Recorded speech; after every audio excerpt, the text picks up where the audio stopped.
Bueno, hasiko gara, ordua da, bai? Aurrera ba. Bueno, atxaldeon pantailetatik ikusten gaituzuenoi, eta hemen Europa jauregian zaudetenoi. Ze moduz? Ondo? Izugarria da benetan hemen Green Capital aretoan elkartzea eta platika ospatzea. Jakingo duzuenez, zaintzari buruzko topagunea, zaintzen duten pertsonak eta lekuak nola zaintzen dugu geure burua da aurtengo leloa. Bienvenidas, bienvenidos todos, los que estáis aquí y los que nos seguís vía streaming. Vamos a dar un chalo fuerte, chalo bero bat, al grupo de encuentro para mujeres del Centro Sociocultural de Mayores de Los Serrán, a los que se reúnen en Activa tu Barrio, del Centro Sociocultural de Mayores de Avechuco y de Landázuri, y, por supuesto, a Activa tu Barrio, del Centro Sociocultural de Mayores de Avechuco y de Landázuri. Así que, a ver ese aplauso que les llegue.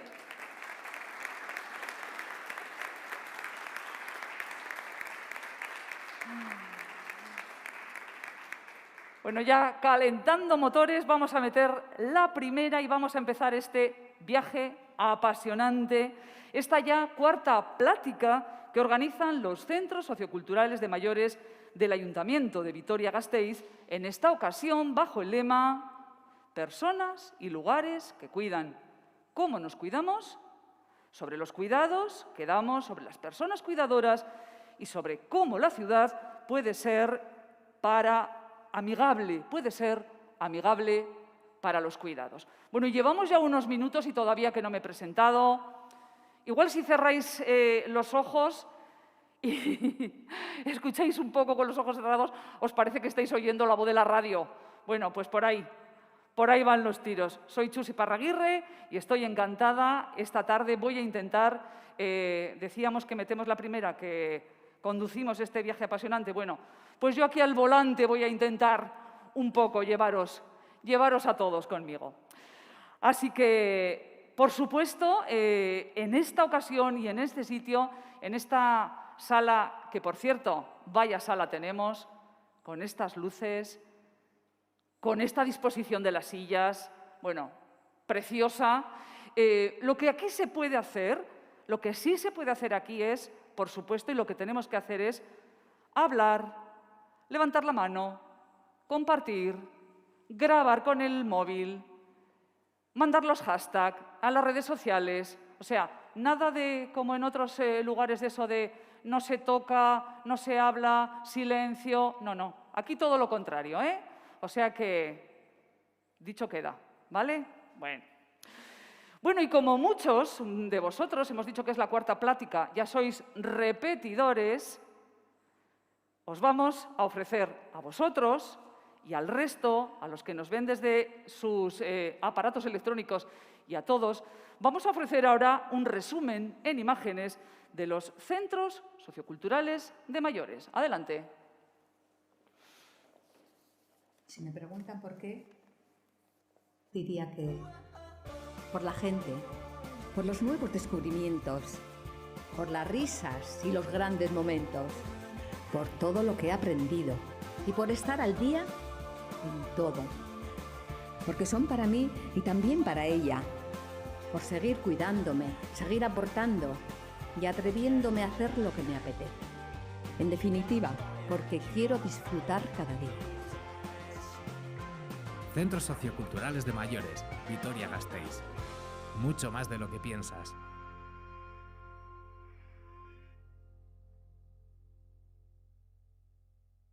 Mucho más de lo que piensas. Qué bueno. Bueno, harira joango gara, oso denbora gutxitako guta jende asko, hiruzpalau gai apropos atera dira honi buruz sobre lo que nos compete, pegados a la actualidad. Las bicicletas y patinetes que no salen de las aceras. Se ha retirado ese proyecto de ordenanza de movilidad. Repetimos parte del título. Una ciudad, Vitoria-Gasteiz, amigable para los cuidados. Se habla mucho de la regeneración de barrios, de las supermanzanas en Zabalgana, el casco medieval, sus vecinos que piden participación, que están aburridos de que tantos proyectos como pasan por el casco se queden en un cajón. Bueno, pues la importancia de las pláticas va por ahí, la importancia de la palabra, que va a quedar patente, sin duda, esta tarde. Bueno, y los que nos seguís por vuestras pantallas, estáis viendo que se ha colocado, una vez más, este círculo. Bueno, igual es un poco más caracol ya que está cerca de San Prudencio, que estamos cerca de San Prudencio. Pero bueno, es una disposición, desde luego, obligados esta vez a que el círculo sea un poco más distante, obligados como por tantos temas, por esta pandemia que nos ha invadido desde hace ya más de un año. Bueno, ya sabéis que se conoce como pensamiento circular esas ideas que no conducen a una solución y se mantienen como un camino sin rumbo definido. Nuestro círculo, nuestro caracol, hoy de esta plática, sí que nos lleva al debate y al debate redondo. Y para ese debate redondo tenemos a Pilar y a Boni. Pilar, Achaldeón, muy buenas. Achaldeón. ¿Qué tal estamos, Pilar? Bien, un ¿Tranquila? poco nerviosa, pero bueno, es igual. Eso no se dice, eso no se bueno, dice. pues es igual. Porque luego ya no lo se digo. nota, que Ya. luego no se nota. Bueno, yo hablé hace unos días con Pilar para preparar un poco esta cuarta plática y le dije, bueno, Pilar, a ver, ¿cómo te presento? ¿Cómo quieres que te presente? Porque, en fin, si empezamos a hablar de currículum, hay un currículum largo. Bueno, pues Pilar me dijo, yo soy maestra jubilada, así como un poco por lo bajini. Y dijo, no, yo soy maestra. Que hay algunas profesiones de las que no nos jubilamos, Pilar. No, ¿Eh? no, Por ejemplo, esta de maestra. no. Yo he sido muy feliz, Cuéntanos. muy contenta. O sea, me ha encantado mi profesión y me sigo sintiendo maestra, simplemente. O sea, Bueno, ahora eres voluntaria de Goyan. de Goyan. Cuéntanos qué es Goyan. ¿Qué es Goyan? Goyan. A ver, Goyan es un proyecto comunitario, ¿no? Que lo que intenta es eso, ¿no? El que se pueda vivir, está enclavado en el casco viejo, en la parte vieja, y lo que se intenta sobre todo son procesos comunitarios, el poder cuidarnos y el poder vivir lo mejor posible en comunidad. Empezó el trabajo con niños y niñas desde pequeñitos, era de 3, creo que recordar que era desde 3, 4 años hasta los 16, en los que se intentaba que cuando salían del colegio tuvieran una serie de actividades, pero en las que ellos fueran una parte muy activa de esas actividades. Y luego ocupar las calles, ocupar las plazas, ocupar las calles y encontrar espacios donde juntarse la gente de los niños y niñas del barrio, porque hubo una época en la que no se juntaban tanto, ¿no?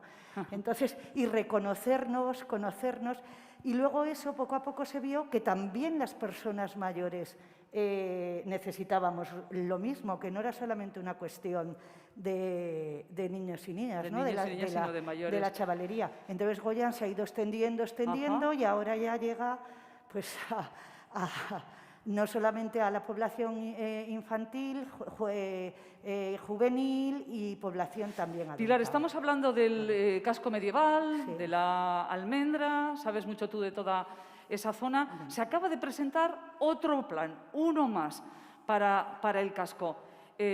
¿No haría falta de una vez por todas que realmente se cuente con la opinión de los habitantes del casco medieval, para que no se quede, como decía en la presentación, otra vez un proyecto más en un cajón? Bueno, yo es que como creo en todos los procesos comunitarios y participativos, pues yo, en mi opinión, diría que naturalmente que sí, ¿no? Que eso sería así.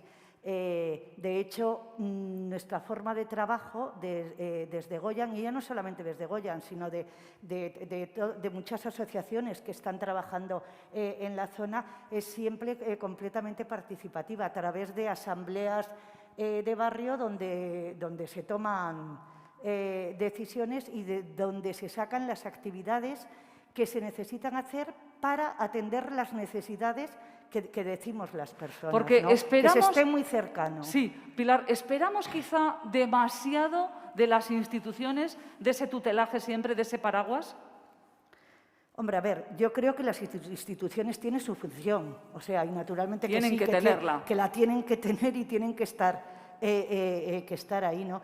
Pero yo creo que eso no quita para que cada uno, para poder sentir que formamos parte de algo y que es una comunidad y tener nuestra identidad un poco arraigada, eso no quita para que naturalmente haya propuestas y haya grupos que estén liderando o estén haciendo otras cosas, ¿no? Pero a partir de ahí luego va el trabajo en red. Quiero decir que yo creo que no puede ser que no se puede pedir todas las instituciones, ¿no? Porque para mí creo que sería pues mucha dejación, ¿no? Pero... Y luego también, Pilar, la necesidad, que lo hablábamos antes, esa necesidad de romper costuras, de que estamos tan compartimentados, sí, que hace falta mayor conexión, quizá. Sí, mucha más conexión. Bueno, yo es que antes te comentaba, ¿no? Decía que para mí una de las experiencias en Goya, ¿no? Que yo ya estoy jubilada y sin embargo, bueno, yo estoy jubilada, otras personas también, Rosa que está ahí. Hola, Rosa. Que ya dinamizamos un poco una tertulia de mujeres, ¿no? Intercultural. Bueno, pero que sobre todo estamos trabajando con gente más joven, ¿no? Los coordinadores y coordinadoras de Goya son gente joven y eso es riquísimo, porque eso, bueno, pues a mí por lo menos me aporta mucho ver las cosas desde otro punto de vista, pero estamos tan acostumbrados a que esto para los de esta edad, no, esto solo para los niños, los niños necesitan a las personas mayores. Y los mayores. Y los mayores necesitamos también, y a los jóvenes y todo, ¿no? Entonces yo creo que romper esa forma tan individualista, tan compartimentada, ¿no?, de vivir la sociedad, para pues mí es vamos a importante. romper el guión ahora mismo y, por citar a Rosa, un micrófono. Ay, por favor, Rosa, lo siento. Rosa, que no quería. Rosa, lo sentimos mucho, la plática es así. Rosa, lo siento, ¿eh? Rosa, atención, quizás sea un tópico, quizás sea entre la gente que trabaja en voluntariado y etcétera, etcétera, pero ¿es verdad eso, en tu caso también, por ejemplo, de que recibes más de lo que das? Cuéntanos la experiencia. Sí, adelante. Está on. Bueno, vale, la poca costumbre que tengo yo. Bueno, pues evidentemente recibes mucho más que lo que tú das. Primero porque nos llega en una época de la vida ya, pues que hemos hecho muchas cosas, tenemos mucha familia, muchas historias, pero también hay un vacío, ¿no? Y cuando verdaderamente te das cuenta que hay gente que necesita, y lo enriquecedor es cuando aprendes de otras personas, de otras culturas, la necesidad que tienen, pero la que tú tienes también, ¿eh? Entonces, para mí está siendo precioso. Yo, a través de Pilar, entré en el voluntariado, bueno, por decirlo así, no me gusta esa palabra, bueno, para lo que hacemos, ¿no? En esta tertulia, y la mayoría son mujeres extranjeras. Entonces, aprender de ellas otra cultura, ver la dinámica que tienen, la necesidad, y bueno, pues es riquísimo. Cuéntanos, Rosa, y con esto ya te dejamos en paz. Solo un caso que te haya llenado, que te haya llegado, que destaques del resto, por ejemplo, en conexión con una mujer y extranjera, que nos acabas de decir. ¿Algo? Bueno, pues, ¿alguna? Mira, concretamente, sí.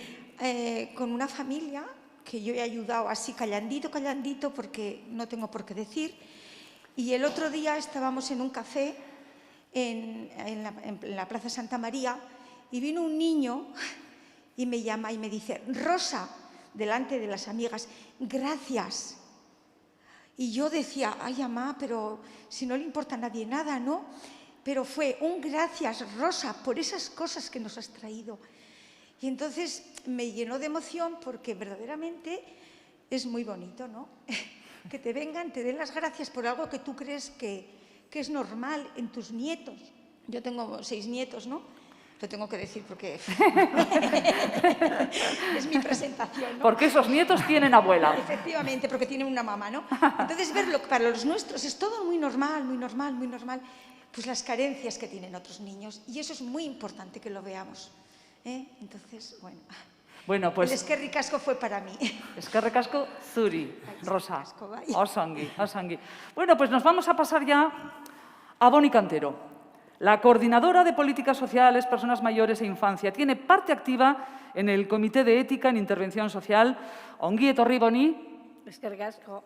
Bueno, el departamento ha elaborado, vamos a empezar por ahí, ha elaborado un mapa de la red de cuidados de Vitoria-Gasteiz que recoge 41 iniciativas cuidadoras activadas en la ciudad durante la pandemia. Ahí es nada, 41. Boni, si yo fuera ahora el mismísimo Dr. House, levantara el mapa como si fuera una radiografía de Vitoria, aquí, así, ¿qué diagnóstico podemos hacer? Uf, qué responsabilidad. Bueno, la verdad es que nosotras estábamos trabajando en pleno confinamiento, ¿no? En nuevas iniciativas, buscando nuevas formas de llegar a las personas, ¿no?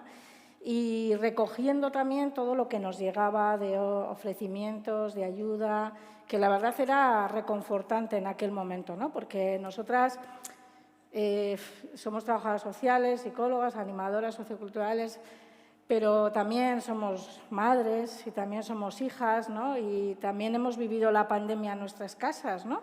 Que parece que porque estamos en la administración estamos en otro planeta, ¿no? Pero quiero que pensemos que en ese momento nos hemos sentido con las iniciativas y con todo lo que iba surgiendo, pues uno más y trabajando todos buscando cómo poder ayudarnos unos a otros, ¿no? Y nos llegaban todos esos ofrecimientos que difundíamos, hemos utilizado las farmacias, las panaderías para difundir toda la información, pero también nos preocupaba, ¿no? que no estábamos llegando a todo, que seguíamos viendo que había situaciones de colectivos quizás los más vulnerables a los que no estábamos llegando, ¿no? Entonces, en ese momento fue cuando estaba acabando en esos meses el confinamiento y nos planteamos pues, hacer ese mapeo de las iniciativas. Y egoístamente también les hicimos trabajar un poco, porque al principio decíamos es para visibilizar, para poner en valor todo lo que estamos haciendo, para hacer red entre todos y todas, ¿no? Pero también queríamos hacer un diagnóstico participado con todas las iniciativas. Había iniciativas muy diferentes, o sea, unas pequeñitas de barrio, otras que se habían repartido por toda la ciudad, unas eran 3 personas, otras eran 60, pero realmente todas sumaba y todos, y cuando íbamos haciendo los talleres para mapear y hacer los documentos, se generaban esos momentos de encuentro, ¿no? Y de, ahí va, pues si tú haces esto, pero a mí me hace falta esto, pues yo lo tengo, ¿no? Y lo podemos compartir. Y en aquel momento empezamos a recoger qué necesidades estaban sin cubrir, ¿no? Y ahí estaba realmente el diagnóstico preocupante de la ciudad, ¿no? De necesidades, de esa brecha digital, de muchas personas pues, con una situación de inequidad, de no poder tener acceso a todos los servicios públicos que nos parece a todos muy fácil, ¿no? De realmente situaciones de cobertura de necesidades básicas, muy básicas, de alimentación, de pérdida de empleo, de pérdida de ingresos de personas que estaban en empleos muy precarios, ¿no?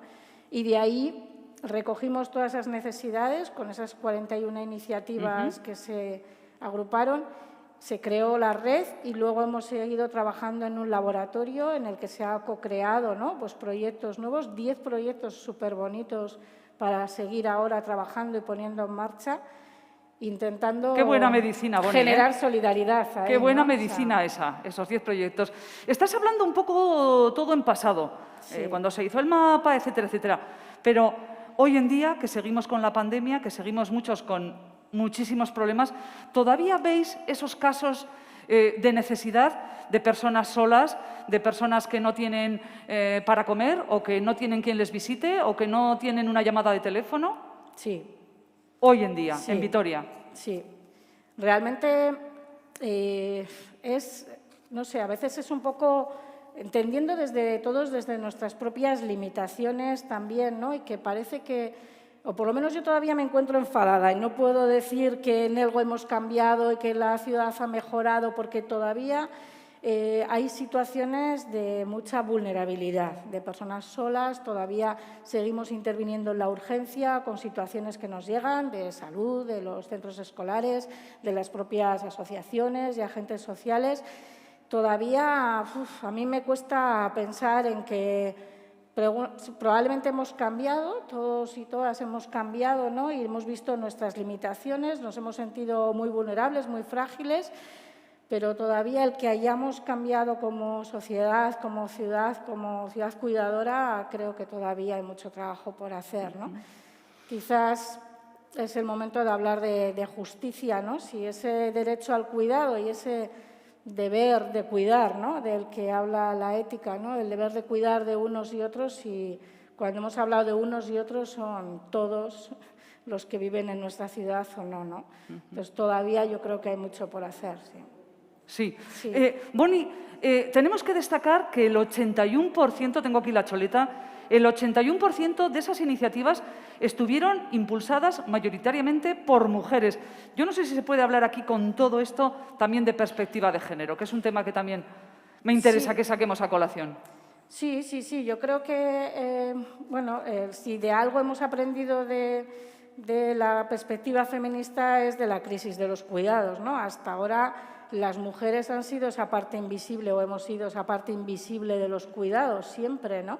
Seguramente la pandemia nos ha puesto en el centro de esa crisis de los cuidados también, y ese 80% de mujeres que, además de cuidar, han participado de estas iniciativas cuidadoras, es un reflejo de lo que está pasando en los cuidados, y seguramente es por donde más tenemos que empezar, ¿no? Porque los cuidados son de todos y todas, hombres y mujeres, porque todos podemos cuidar, pero es que además todos podemos necesitar en cualquier momento de los cuidados, ¿no? Entonces, yo creo que la perspectiva feminista, ¿no?, y esa ética feminista de los cuidados nos puede ayudar a hacer esa reflexión, no solo desde la desigualdad de hombres y mujeres, sino también desde la desigualdad de origen, de clase social, de mucho tipo, ¿no? Pero yo creo que es el momento también de incorporar lo que la perspectiva feminista nos ha puesto delante también, ¿no?, y nos ha enseñado. Sí, son ecos todavía casi del 8 de marzo,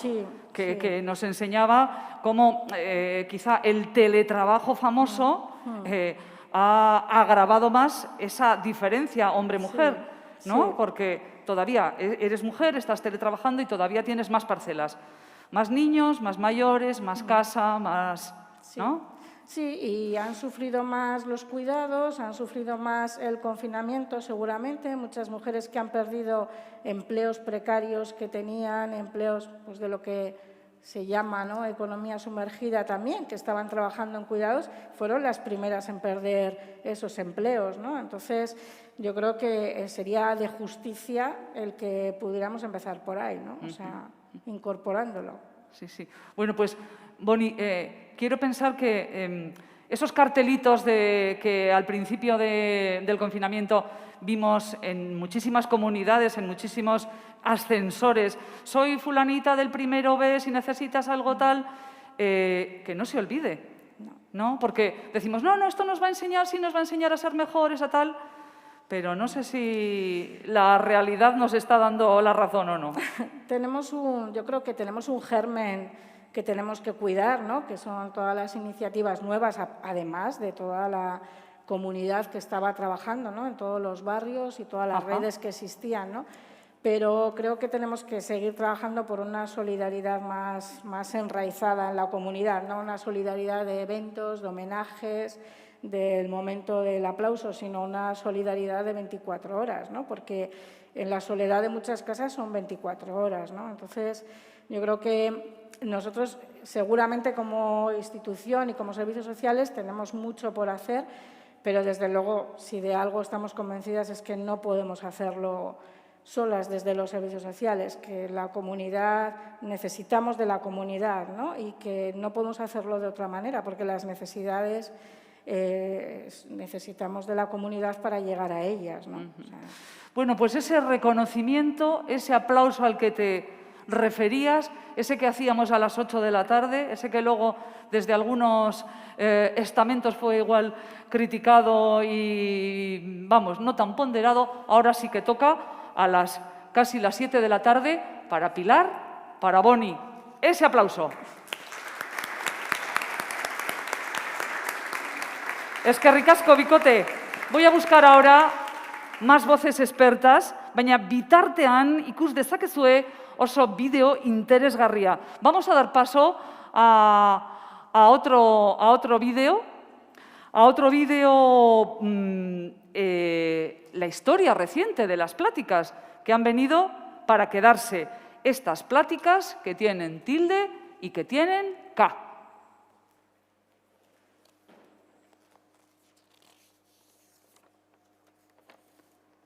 Socioculturales de mayores de Vitoria-Gasteiz. Ongi etorri.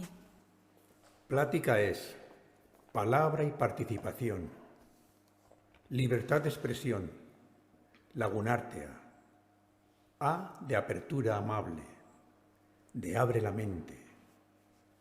La T transforma y es tertulia. Ideas, inspiración, igualdad, irekigunea, komunikazioa, compromisoa, komunitatea, asertividad, aprendizaje, adimena. En todo este conjunto de ideas, acciones y palabras se crean sinergias y uniones para crear un espacio de conexión y construcción colectiva, donde el respeto es la norma básica para todas y todos. Os invitamos a que tengáis los móviles encendidos, pero en silencio, y grabéis y difundáis la actividad y sus contenidos con los hashtags Plática y Centros Socioculturales de Mayores. Recuerda que aquí hemos venido a construir entre todas y todos y que nadie de nosotros es tan inteligente como todos nosotros juntos. Muchas gracias. Eskerrik asko. Nadie de nosotros es tan inteligente como todos nosotros juntos. Bueno, se nos van a quedar muchas frases de esta plática luego para rumiar en casa, pero esa sin duda es una de ellas, muy buena. Bueno, oso aurkezpen laburra egin behar dugu orain. Azkar, hasteko platikarekin, a la velocidad del rayo láser, os voy a presentar a Fernando y a Nayara. A Fernando Fantova, educador y psicólogo. Algunos le hemos conocido como viceconsejero de Asuntos Sociales, pero ya había sido cocinero antes que fraile. ¿A que sí, Fernando? Sí, un poco. Bueno, trabaja desde finales de los 70 en procesos de intervención social con personas con discapacidad, desarrollo comunitario y promoción de políticas sociales, incluso en América Latina. Hoy tenemos la suerte de que esté aquí escuchando nuestras consultas, nuestras pláticas y nos ofrezca su siempre interesante punto de vista. Ongi etorri, Fernando, esker mila gurekin izateagatik. Bienvenido otra vez a Vitoria-Gasteiz, Fernando. Muchas gracias. Bueno, vamos a empezar por una un poco general. ¿El cuidado depende solo de las personas o contribuye también el entorno? La verdad es que la palabra cuidado requiere un poquito de explicación, porque si la tomamos en sentido muy estricto, cuidamos a las personas que tienen alguna limitación en su capacidad funcional, bien porque tienen 3 meses de vida, bien porque tienen una demencia, bien porque tienen una discapacidad. Esa persona que no se puede valer por sí misma para las actividades de la vida diaria, la cuidamos, alguien la cuida. Yo soy cuidado por alguien si tengo esa limitación. Lo que pasa es que la palabra cuidado ha cogido vuelo. Ha cogido vuelo político, como decía Boni, gracias a la economía feminista, y tiene un significado más simbólico. Y, por tanto, cuando hablamos en un sentido más amplio, de cuidarnos, de cuidar la vida, es otro el sentido, es un sentido, digamos, más metafórico, ¿no? Y, por tanto, en cualquiera de los dos, sea en un sentido más estricto de la persona que tiene limitación de autonomía, la criatura que requiere ser atendida, y en un sentido más amplio de cuidar al prójimo, de cuidar la vida, desde luego el entorno es determinante, es decir, el entorno físico, como seguramente nos dirán ayer, el entorno social, el entorno también económico, es decir, de alguna manera es una actividad central, nuclear, crucial de la vida humana y, por tanto, totalmente determinada y condicionada por un entorno de todo tipo. Con muchos vectores. A ver si salen todos esos esta tarde. ¿La política hace pueblo más allá de votar cada 4 años? ¿Hay que levantar la voz? ¿Hay que participar? ¿Hay que hacer pláticas? Desde luego que sí. Yo creo que tenemos un momento peculiar en la política. Lo estamos viendo en las elecciones de Madrid, ¿no?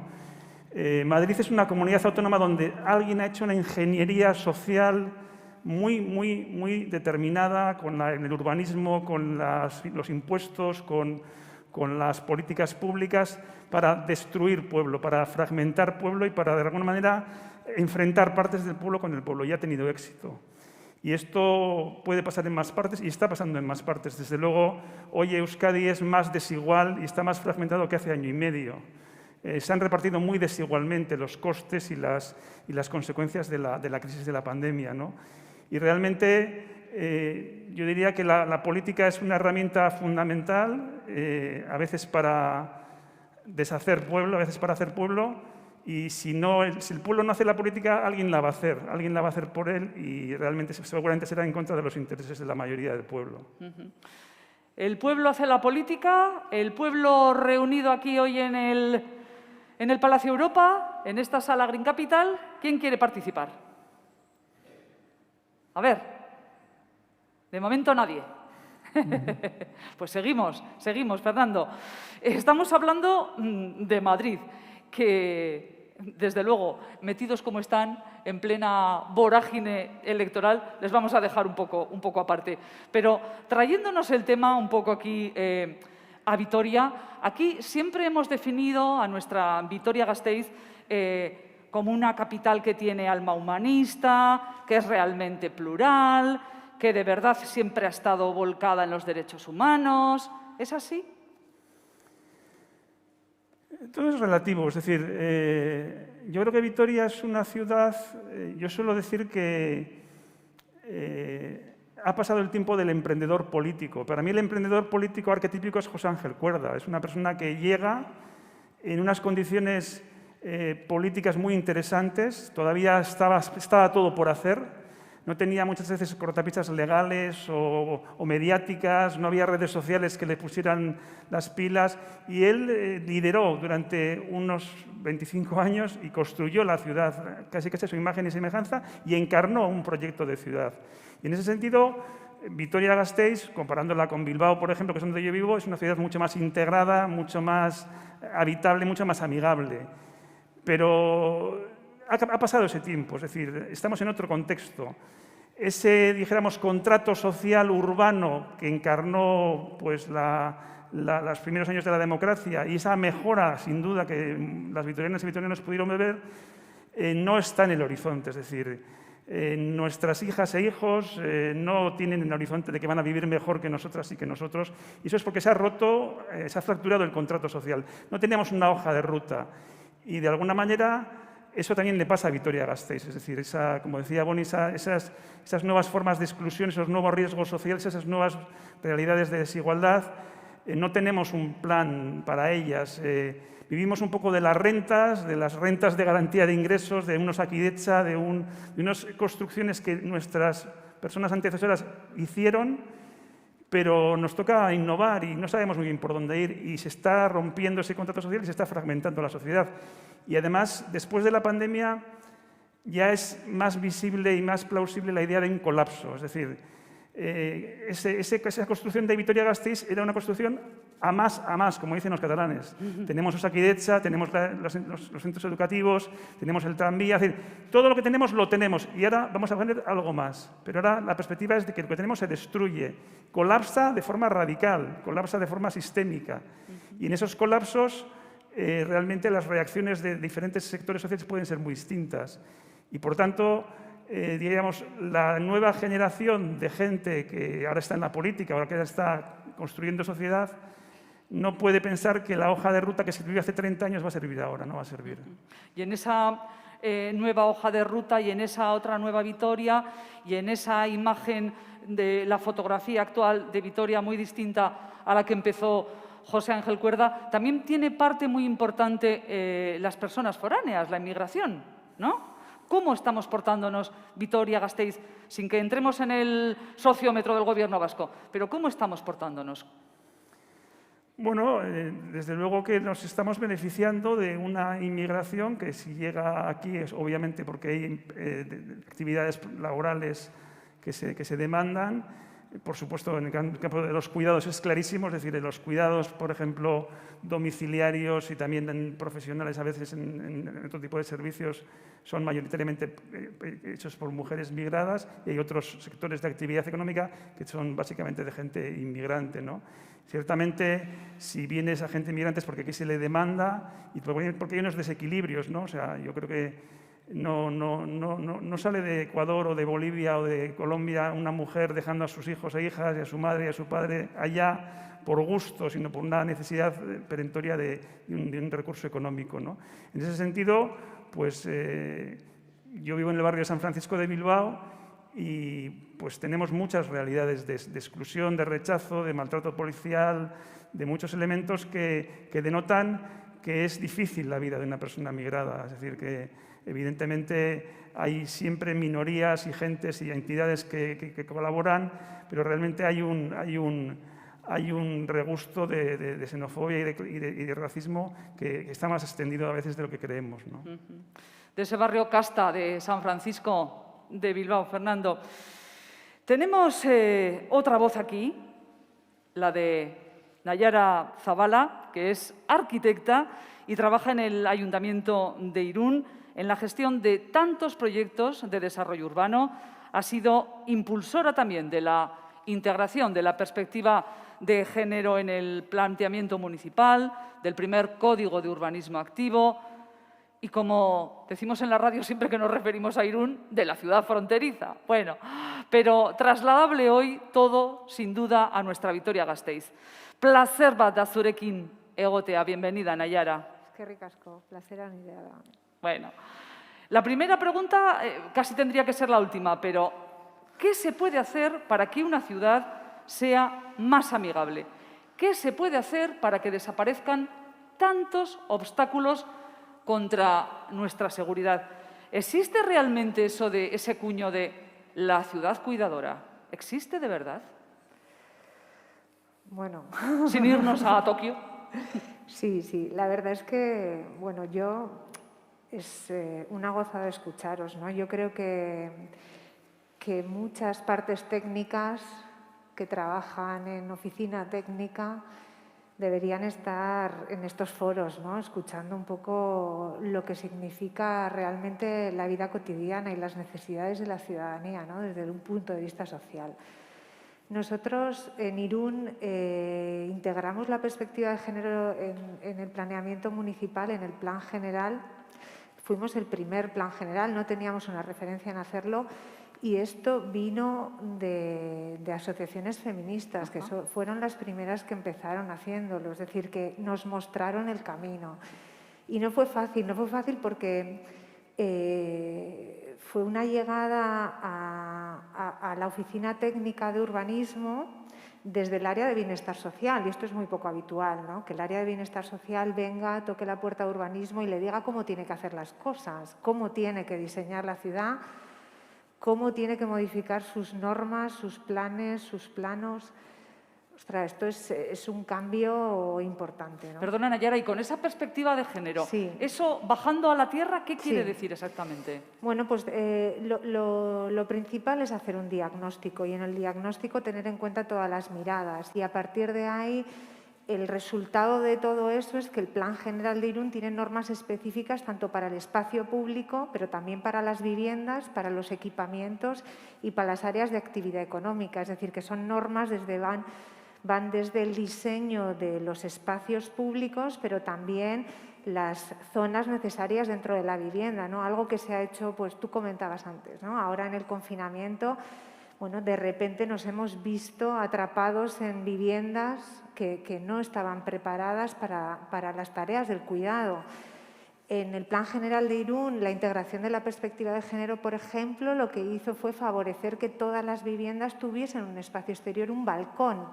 Esto estamos hablando del año 2015, o sea que no había pandemia, ¿no? Pero ya estamos observando que la vivienda necesitaba unos espacios mínimos, no solo balcones, sino también espacios mínimos también para guardar, porque éramos conscientes, porque así nos lo habían señalado desde los servicios sociales y la ciudadanía, que hay muchos accidentes dentro de las viviendas y muchos accidentes que sufren la gente mayor porque no tiene espacios adecuados para moverse dentro de la vivienda, y eso tenía que reflejarse dentro de las normas, con lo cual realmente nosotros lo que hicimos fue recoger normas que incorporasen toda esa serie de necesidades. Ajá.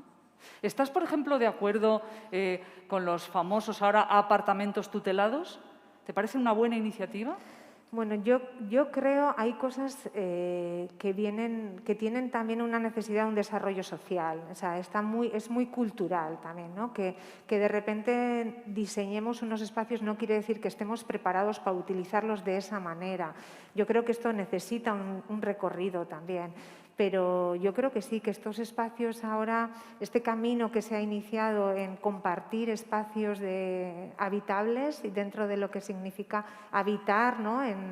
Que no tiene por qué ser una vivienda en términos privados y privativos dentro de una puerta, yo creo que eso es muy favorable, pero yo creo que ahí hay un camino cultural también que hacer, ¿no? O sea, dentro de las personas que vayamos a habitar esos espacios. Y fuera ya de esos espacios, hace poco alguien comentaba con sorna, haciendo un chiste con nuestra Green Capital, decía que se ha convertido en la Gris Capital, porque se está abusando del gris para todo, gris para los suelos, gris para las fachadas, gris para talará. O sea, que nos está uniformizando de alguna manera, ¿no? También venía un poco las quejas por ahí. Sí, sí. ¿Cómo nos afecta todo eso? Claro, o sea, al final la ciudad es la plataforma en la que desarrollamos todas nuestras actividades, pero de actividades, desde actividades laborales hasta tareas del cuidado, y son cosas que no se tienen en cuenta, pero también hay que tener en cuenta que los planeamientos muchas veces han considerado, por ejemplo, los espacios públicos como espacios de tránsito, ¿no? En los que tú simplemente vas de un sitio a otro. Y bueno, pues hay que un poco cambiar ese concepto y pensar que los espacios son espacios de encuentro y que realmente la importancia de tener una cohesión social es que haya espacios de encuentro propicios y que se favorezca, que la ciudad favorezca eso.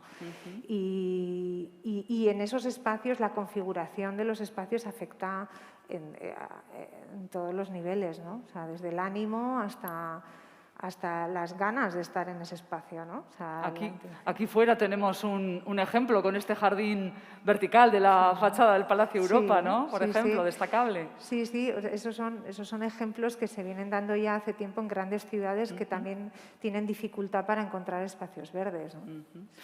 Bueno, Fernando y Nayara están en estos sillones como los coaches de esos programas televisivos, o sea, que se pueden girar hacia allí, y que están esperando que una mano que se levanta por allí. A ver, el micrófono.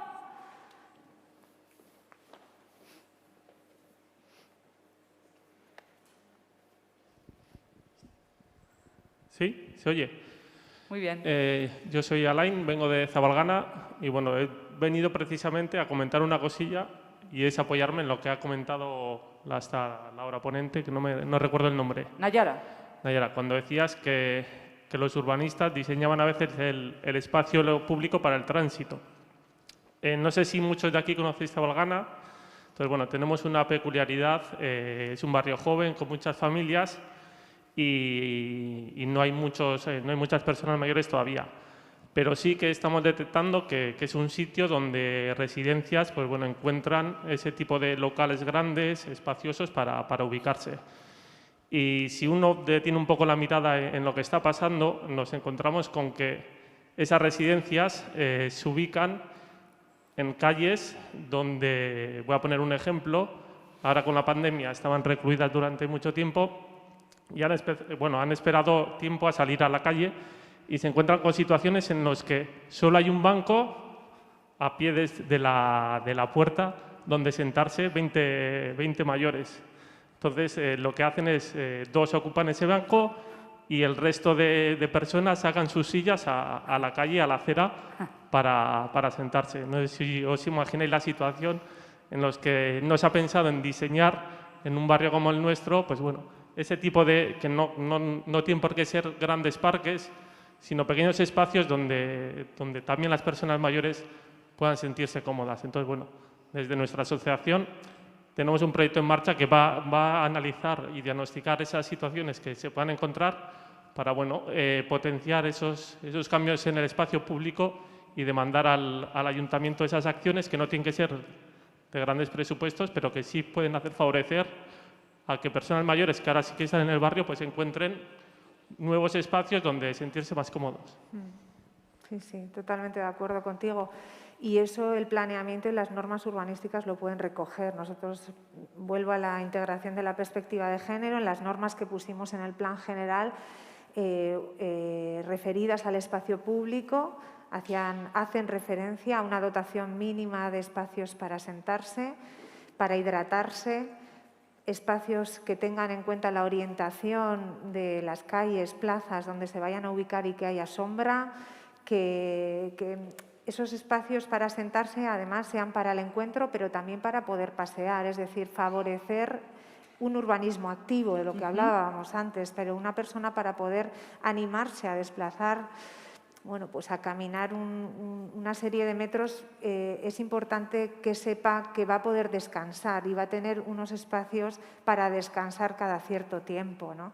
Entonces, bueno, pues todas estas cosas que vienen un poco del planteamiento de qué necesidades tienes, qué hace falta que la calle recoja para que tú puedas salir, puedas pasear, puedas encontrarte con tus vecinas, con tus vecinos, puedas cuidar a tus hijas. Pues todas esas cosas tienen un reflejo en las normas, tienen un reflejo en el mobiliario urbano, tienen un reflejo en el diseño, definitivamente. Sí, sí, totalmente de acuerdo contigo. Y bueno, muchas veces me habéis preguntado con el tema de los cuidados, ¿no?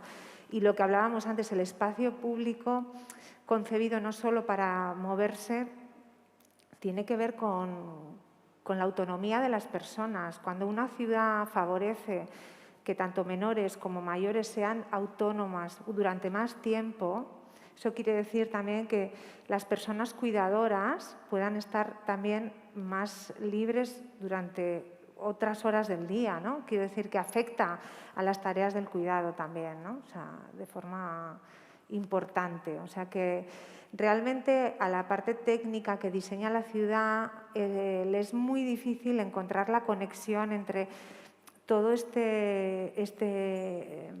necesidades sociales con el ejercicio de la profesión. Entonces, realmente hace falta herramientas que enseñen cómo hacerlo. Nosotros lo hicimos un poco a aventura. Bueno, hubo un equipo técnico importante detrás, ¿no? Que lo importante es hacer un diagnóstico, bueno, y tener, bueno, pues unas referencias importantes, pero se puede hacer y cada vez más se está haciendo. Ahora ya hay más planeamientos que recogen normas de este tipo. Nuestra última aventura ha sido en el ejercicio de la movilidad, el plan de la movilidad desde la perspectiva de los cuidados, que aquí también hay un recorrido importante que tienen que hacer las ciudades, que los planes de movilidad están básicamente orientados al traslado de personas para trabajar o para estudiar. Tranquilo.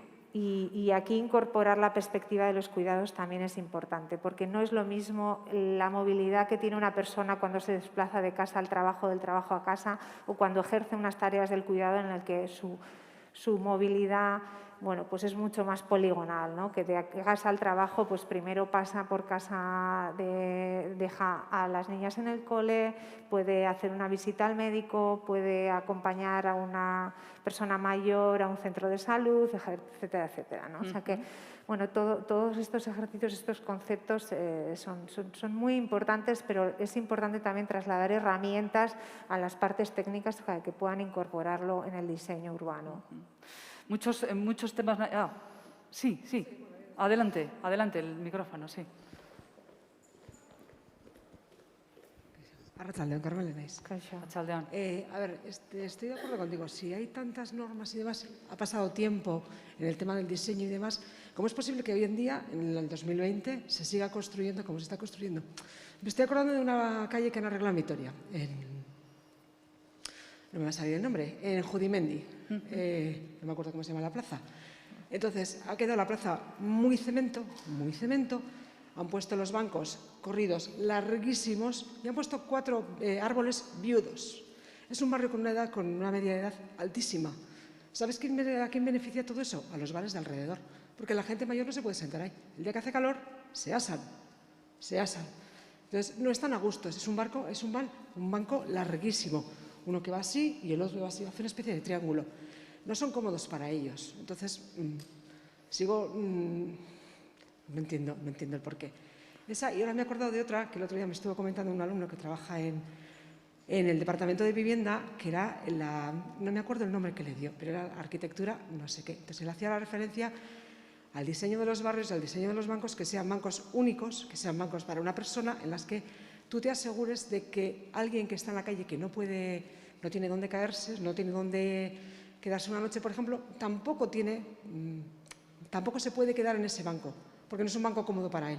Entonces, al final lo que haces es también mandarlos de allá, lo vas retirando. Bueno, era una reflexión sin más. Bueno, no conozco el caso, Claro.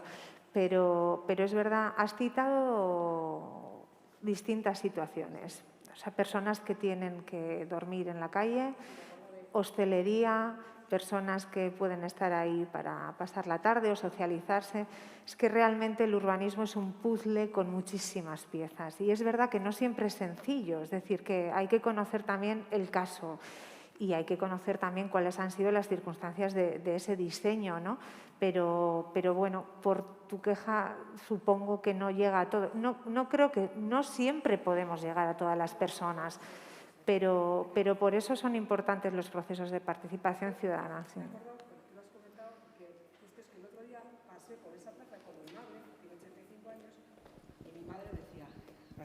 Mi madre decía, joder, qué plaza más chula, qué bien podíamos estar aquí.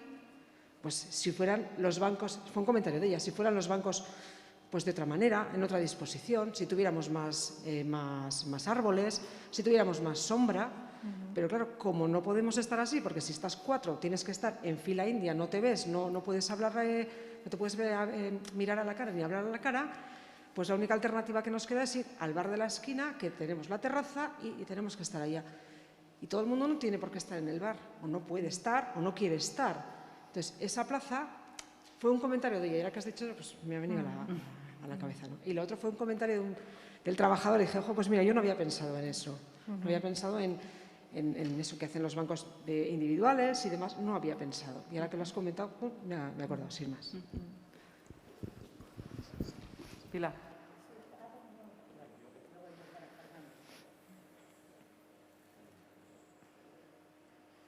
Ay, que hay que limpiar, claro, hay que limpiarlos, que se nos olvida. El protocolo. Adelante, Pilar. Vale, bien, así. Bueno, es un poco para Fernando. Bueno, me parece interesantísimo todo esto, ¿no?, que se está hablando, como el tema de los entornos y como la ciudad, ¿no? Y en Vitoria es verdad que se dice que Vitoria es una ciudad muy amable, que es muy amigable, ¿no? Pero yo voy un poco más a la cuestión, el tema de las relaciones, ¿no? De la creación realmente de comunidades donde puedan estar muy bien en una ciudad, pero donde haya la posibilidad de crear unas relaciones, que yo creo que eso es algo, o por lo menos yo lo vi muy claro cuando fue el confinamiento y estuvimos encerrados, ¿no? De lo que se necesita una red comunitaria fuerte para poder sostener todo eso, ¿no? Las personas que en el momento del confinamiento estaban en grupos o en redes, bueno, pues en los centros socioculturales de mayores, creo que no se quedó nadie sin que tuviera una llamada, ¿no? Porque estaban en un espacio en el que habían cuidado, ¿no? Desde toda la ciudad, con la iniciativa de Batera y de otras, hubo muchísimo cuidado, ¿no? Pero sobre todo las personas que tuvieron alguna experiencia de comunidad, esas son las que más pudieron sostenerse, ¿no? Y no quedarse completamente aisladas o, que es a lo que voy un poco, a todo el tema de la gente más vulnerable, que se nos queda ahí, ¿no? Se nos va quedando ahí en muchos momentos. Entonces, ¿cómo tenemos o cómo podríamos reforzar todo eso, no? A ver, Fernando. Yo creo que de alguna manera estábamos haciendo presentes ahora a unos perfiles de personas, ¿no? Unos perfiles de personas que están por las plazas, por las calles. Hagamos presente a otras personas, por ejemplo, a esas personas que murieron en las residencias solas y angustiadas, sí, ¿no? Por ejemplo, o personas que sencillamente nunca pudieron salir de su casa porque no tenían condiciones para salir ni quien les ayudara a salir. Es decir, yo lo que creo que tenemos que tener en cuenta es que, diríamos, estamos ante una posible situación de colapso relacional. Es decir, de alguna manera hay unas encuestas, unos estudios de la página web Envejecimiento en Red que estudia cuántas personas pueden implicarse de alguna manera en mis cuidados si yo necesito cuidados. Personas, dijéramos, de la familia, del entorno. Y esas ratios, dijéramos, de cuántas personas pueden contar con alguien, o con cuántas personas puede contar alguien, mejor dicho, en 20 años se ha reducido a la mitad, de 15 a 9, contar en alguna medida, y se calcula que para dentro de 15 o 20 años ya, dijéramos, va a haber más personas con necesidad de apoyos que personas para poder apoyar. Sencillamente porque vamos a llegar los chicos y chicas del baby boom a una edad donde ya necesitamos una cierta cantidad de cuidados y de alguna manera esa trama relacional primaria se rompe, se fractura tanto que aunque tú pongas cuidado profesional o tecnología, realmente no se puede sujetar, ¿no? Es decir, estamos no ya ante la crisis de los cuidados que hablaba la economía feminista, sino ante un posible colapso relacional y de cuidados. Claro, esto se rompe por la gente más vulnerable, es decir, de alguna manera. Entonces, en ese sentido, yo diría, todos los ingredientes van a ser necesarios, pero cuidado, si una persona necesita intensos cuidados cotidianos 24 horas, eso no lo va a hacer la comunidad. Es decir, mi vecina no me va a cuidar 24 horas físicamente. Eso lo va a hacer una persona profesional bien pagada a poder ser con dinero público. Es decir, a poder ser que nos demos cuenta de que del mismo modo que ya caímos en la cuenta alguna vez que no nos podemos pagar la UCI si tenemos la mala suerte de necesitar 200 días de UCI, pues tampoco nos podemos pagar los cuidados si tenemos la mala suerte de necesitar 10 años de cuidados intensos. Eso no lo soporta ninguna economía, salvo la de Amancio Ortega y la de Bill Gates. Bill Gates. Bien, en ese sentido digo, ante ese reto, diríamos, tan importante es ese aseguramiento del cuidado profesional, de la intensidad del cuidado, como ese acompañamiento comunitario y también, dijéramos, urbanístico para la gente que está más en situación de fragilidad. Es decir, las dos partes son. Y yo diría una última cosa. Esa comunidad no va a surgir sola.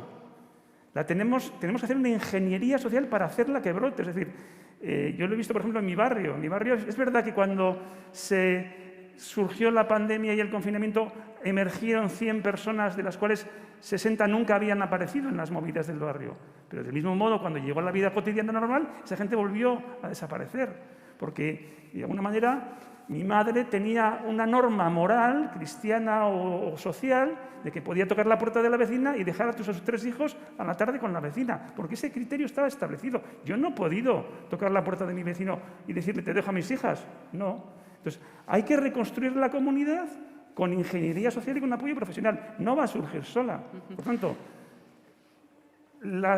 estamos dispuestas a la mayor carga impositiva, 5 o 6 puntos más de imposición fiscal para poder cuadruplicar, como se requiere, el sistema de cuidados en 20 años. Y segundo, estamos dispuestos a cambiar nuestra cultura de la intimidad, de la colaboración.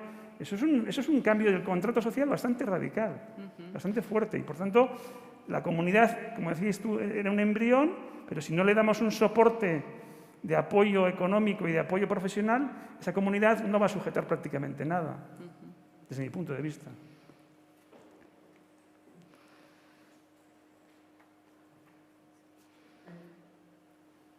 A ver, yo te quería decir tantas cosas y a lo mejor no sé cómo hacerlo, pero voy a decir algunas, ¿no? Yo vivo en el barrio de Zaramaga. El problema no es que no hay bancos. ¿Que no hay? Que no haya bancos. Que sí hay bancos para sentarse, como se ha hablado de bancos, hay bancos para sentarse.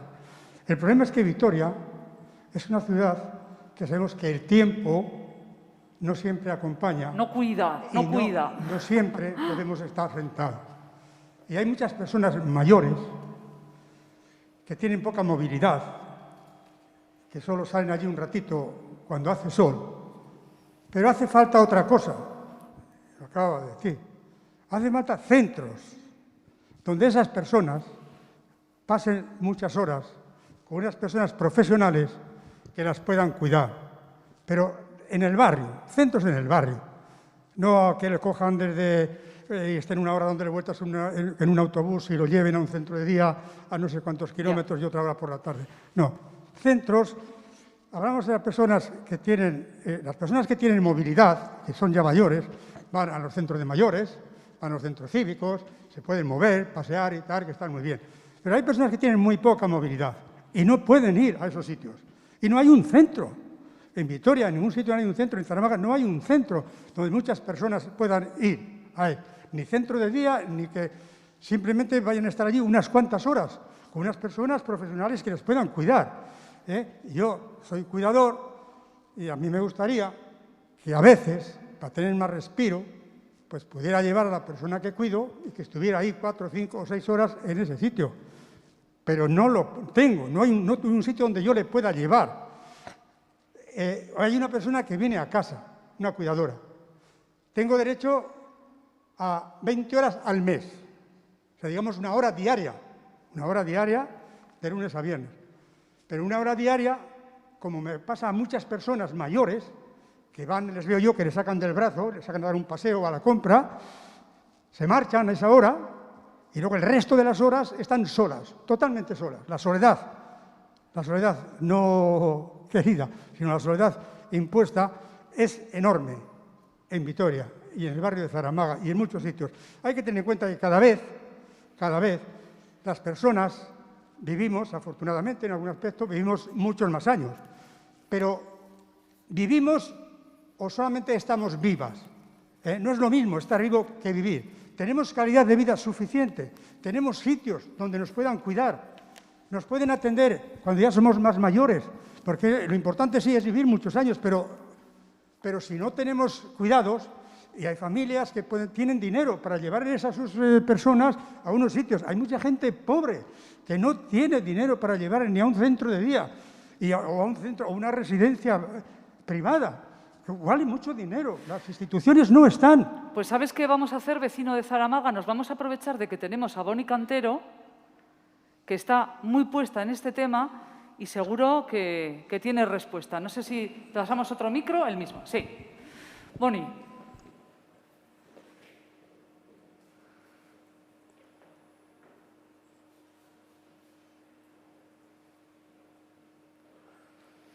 A ver.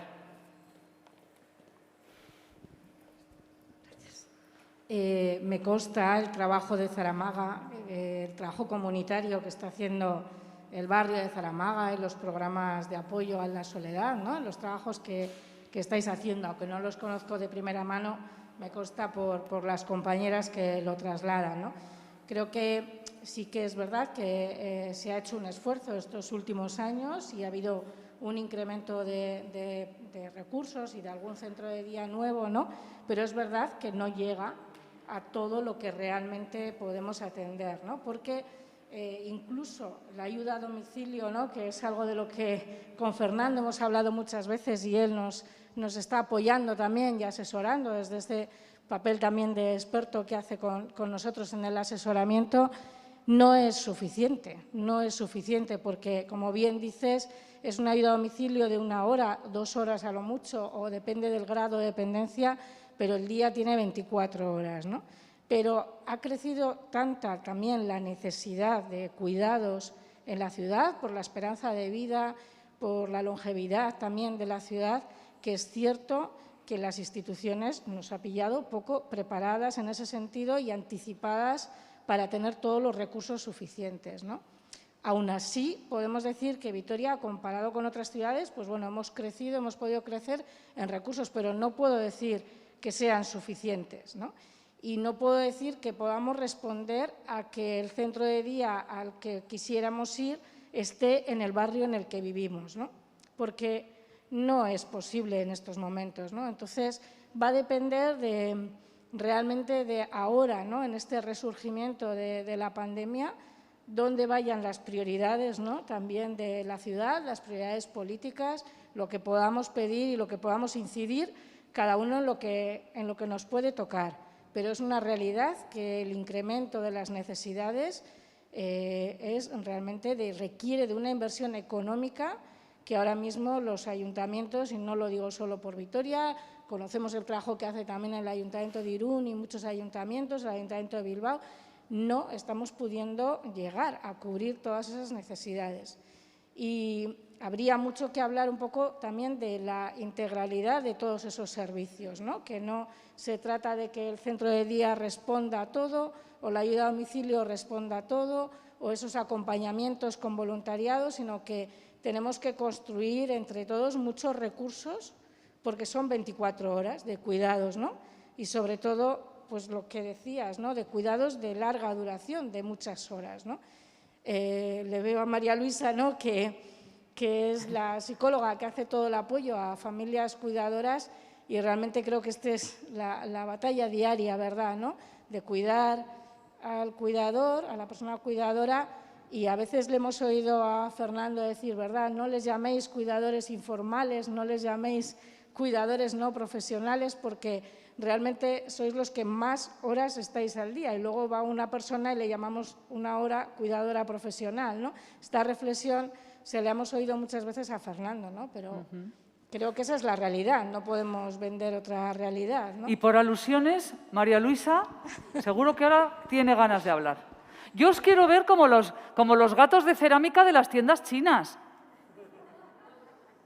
Esas manos arriba. Adelante, María Luisa. Yo hay algo que creo que estoy echando mucho de menos en esta tertulia. ¿Sí? Y es la palabra autocuidado. El cuidado empieza por uno mismo. Si tenemos un autocuidado eficaz, probablemente en un futuro tendremos más competencias, llegaremos a una edad avanzada con más actividades, con más recursos, y eso dará lugar a que la necesidad de cuidado externo por parte de otra persona, institución o recurso sea mucho menor. Y es lo que me está quizá chirriando, ¿no? Quizá por formación profesional también, ¿no? Bueno, pues eso también hay que decirlo. Pero sí que es cierto que el mundo del cuidador es un mundo muy complejo, a veces ingrato, a veces desconocido, a veces incluso poco valorado. El cuidador se enfrenta con una situación diaria no solo de cuidarse a sí mismo, sino también incluso de hacerse responsable del bienestar de otra persona, y eso es algo que es de gran peso. ¿Qué ocurre muchas veces? Que se encuentran con trabas, se encuentran en todos los sentidos, administrativas, económicas, estructurales, y, por ejemplo, en el diseño de espacios, a mí me llama la atención que muchas veces con lo último que se cuenta es con la persona. En un diseño de espacios, como en cualquier intervención, realmente tendríamos que atender al modelo de atención centrada en la persona, porque la persona es quien lo va a utilizar, quien se va a beneficiar, quien se va a entorpecer y quien va a poder tener más oportunidades o menos en cualquier aspecto de un diseño. El fomento de una interacción efectiva, simplemente, pues como estamos aquí, haciendo un semicírculo, es distinto a si nos ponen tipo aula de docencia, uno detrás de otro. Ya el contacto visual no tiene nada que ver y es simplemente caer en cuenta que tampoco es un ejercicio de algo maravilloso que hay que inventarse, no, es simplemente atender que al fin y al cabo somos seres humanos que interaccionamos, que necesitamos, que ayudamos y que en ese sentido todo lo que sea facilitador, simplemente con hacer una pequeña modificación puede dar lugar a muchos beneficios efectivos realmente. Porque también está la teoría a nivel de mesa, de diseño sobre papel, y luego está el ir a la calle, estar todo el día pues empujando una silla de ruedas o salvando cualquier obstáculo, o decir pues no puedo utilizar este transporte, o mejor me quedo en casa porque claro, bajar 4 pisos con mi persona cuidada, pues no sé, igual una silla plegable en el rellano me ayuda, pero no son condiciones. Y ahí el cuidador yo creo que tiene una labor muy, muy silenciosa, pero muy efectiva. Y yo lo que puedo decir es que me quito el sombrero ante los cuidadores. O sea, así de claro. Es mi sector, yo trabajo con ellos, pero me siguen sorprendiendo la capacidad de entrega y de responsabilizarse del bienestar de otra persona de una manera completamente gratuita, en todos los sentidos, ¿eh? Pero luego tienen sus costes, claro, si no se cuidan. Por eso mi intención de hacer mención al autocuidado como proceso inicial de poder ser cuidador. Está bien ese pie, María Luisa, del autocuidado, porque Maite Ruiz de Guino se pensaba que no iba a participar en esta plática. Bueno, pues va a participar porque nos tiene que explicar, Maite, hace poco hemos participado también en una reunión un poco pareja con la que nos ocupa hoy, y hemos hablado de personas mayores, hablando del autocuidado, del respeto a la persona mayor, de olvidarnos de ese paternalismo, de decir nuestros mayores, de llevarles a un restaurante y elegirles el menú, de acompañarles al médico y que el médico se dirija a ti y no a ellos. Todo ese respeto que hay que incentivar, me parece. Sí, bueno, hay que recordar que desde sobre todo el confinamiento muchos políticos y muchos técnicos hablamos de las personas mayores como nuestros mayores. Las personas mayores no son propiedad de nadie, con lo cual sería interesante dejar de referirnos a ellos de esa manera. Las personas mayores son muchas, muy variadas, con estilos de vida tan interesantes como en otros grupos de edad y con gran capacidad de decisión y de autonomía. Y eso es lo que hay que potenciar. Entonces, lo que tenemos que poner el foco es en favorecer eso y luchar contra los estereotipos que existen, ¿no?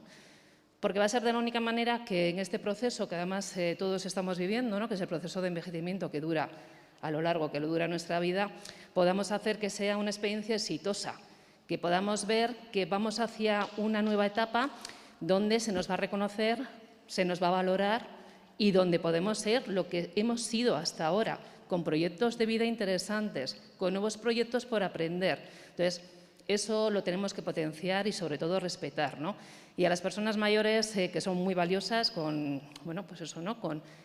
muchos intereses, muchas capacidades, gente de la cual podemos aprender nosotros y las generaciones más jóvenes, hay que ponerlas en ese papel central que realmente tienen, ¿no?, en la sociedad. Entonces, hoy con eso tenemos que contribuir todos. Y es algo, además, que si lo hacemos nos va a venir muy bien a nosotros y a los que vienen por detrás. Por egoísmo tenemos que hacerlo, claro que sí. Claro que sí. Y por reconocimiento también, ¿no?, de la experiencia y del trabajo de la gente, ¿no?, que llegan a una determinada edad y además la edad no define a la persona. Lo que te define es tu personalidad y tu estilo de vida, no que tengas 60, 70 o 80 años, ¿no? Entonces, eso tendríamos que ir también cambiándolo en nuestro propio concepto, ¿no?, de lo que creemos que es una persona mayor. Y sobre todo también en el propio concepto de nuestro propio proceso de envejecimiento, que le tenemos que poner muchas ganas, nos tenemos que cuidar mucho para llegar lo mejor posible y disfrutar de un rango de edad muy grande que vamos a tener a partir de los 60 años, ¿no? Y dentro de los centros socioculturales del Ayuntamiento. Fernando, llegan las preguntas del chat. Dice alguien, me gustaría aprovechar a Fernando para que nos diera unas pistas para contribuir a esa nueva hoja de ruta como ciudadana. Gracias.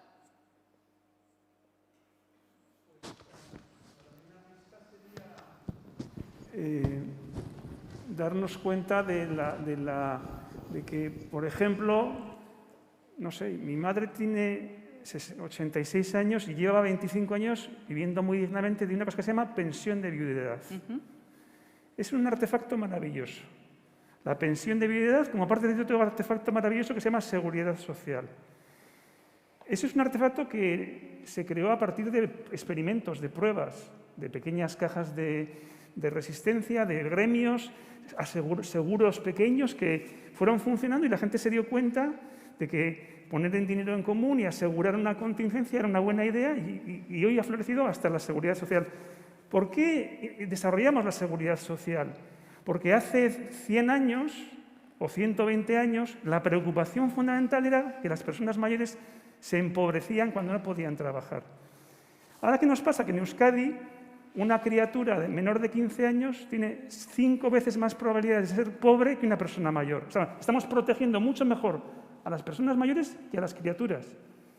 Lo cual, por una parte es injusto y por otra parte es estúpido, porque las criaturas son los futuros adultos y son los que van a sostener la sociedad. Es decir, estamos cavando la insostenibilidad social. ¿Quiere esto decir que hay que bajar las pensiones o que hay que renunciar a ese logro de las pensiones o de la sanidad pública? No, no. Lo que quiere decir es que estamos llamadas a hacer nuevos experimentos, nuevas pruebas para generar nuevos sistemas de protección. Es decir, tenemos que experimentar, porque realmente seguir incidiendo en lo que ahora tenemos como modelo va a ir socavando cada vez más la sostenibilidad social y va a ir rompiendo más la sociedad.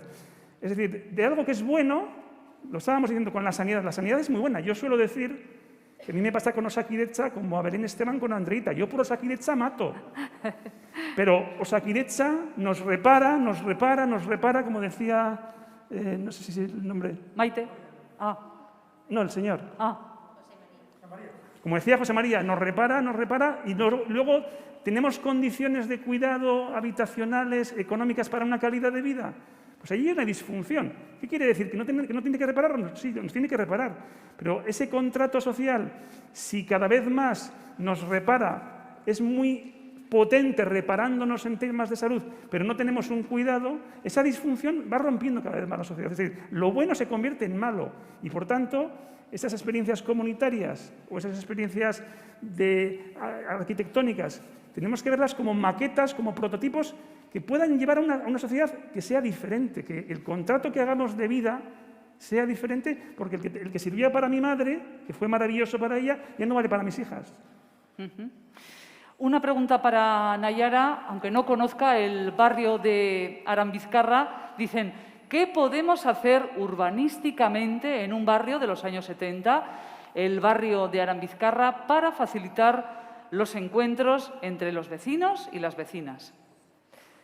Bueno, yo creo que lo que suele pasar muchas veces en esos barrios es que hay una importante ocupación de los coches en el espacio público. Tanto hierro, como decimos, tanto hierro acumulado. Entonces, la peatonalización es un proceso que cuesta mucho, pero que tiene unos resultados fantásticos, o sea, sobre todo para los barrios. Y también poner atención a las plantas bajas. ¿Qué pasa con esas plantas bajas? Que también muchas veces pues, son locales que llevan mucho tiempo cerrados o que están deteriorados y que al final es el contacto directo que tenemos, es la primera fachada con la que nos encontramos en el espacio público, ¿no?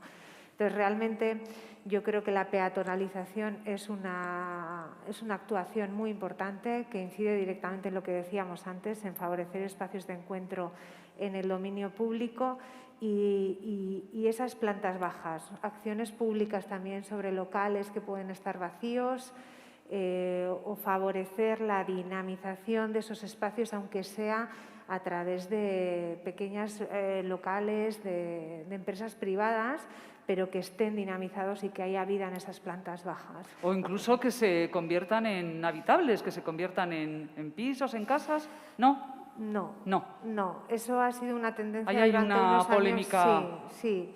al final lo que pasa es que se tiende hacia una privatización de esa primera fachada de encuentro y pierdes esos locales que al final son pequeños comercios de proximidad en los que tú te encuentras, incluso las personas también que viven solas, ¿no? Que es su encuentro, su conversación diaria, ¿no? Esos pequeños comercios, sea de lo que sea, ¿no?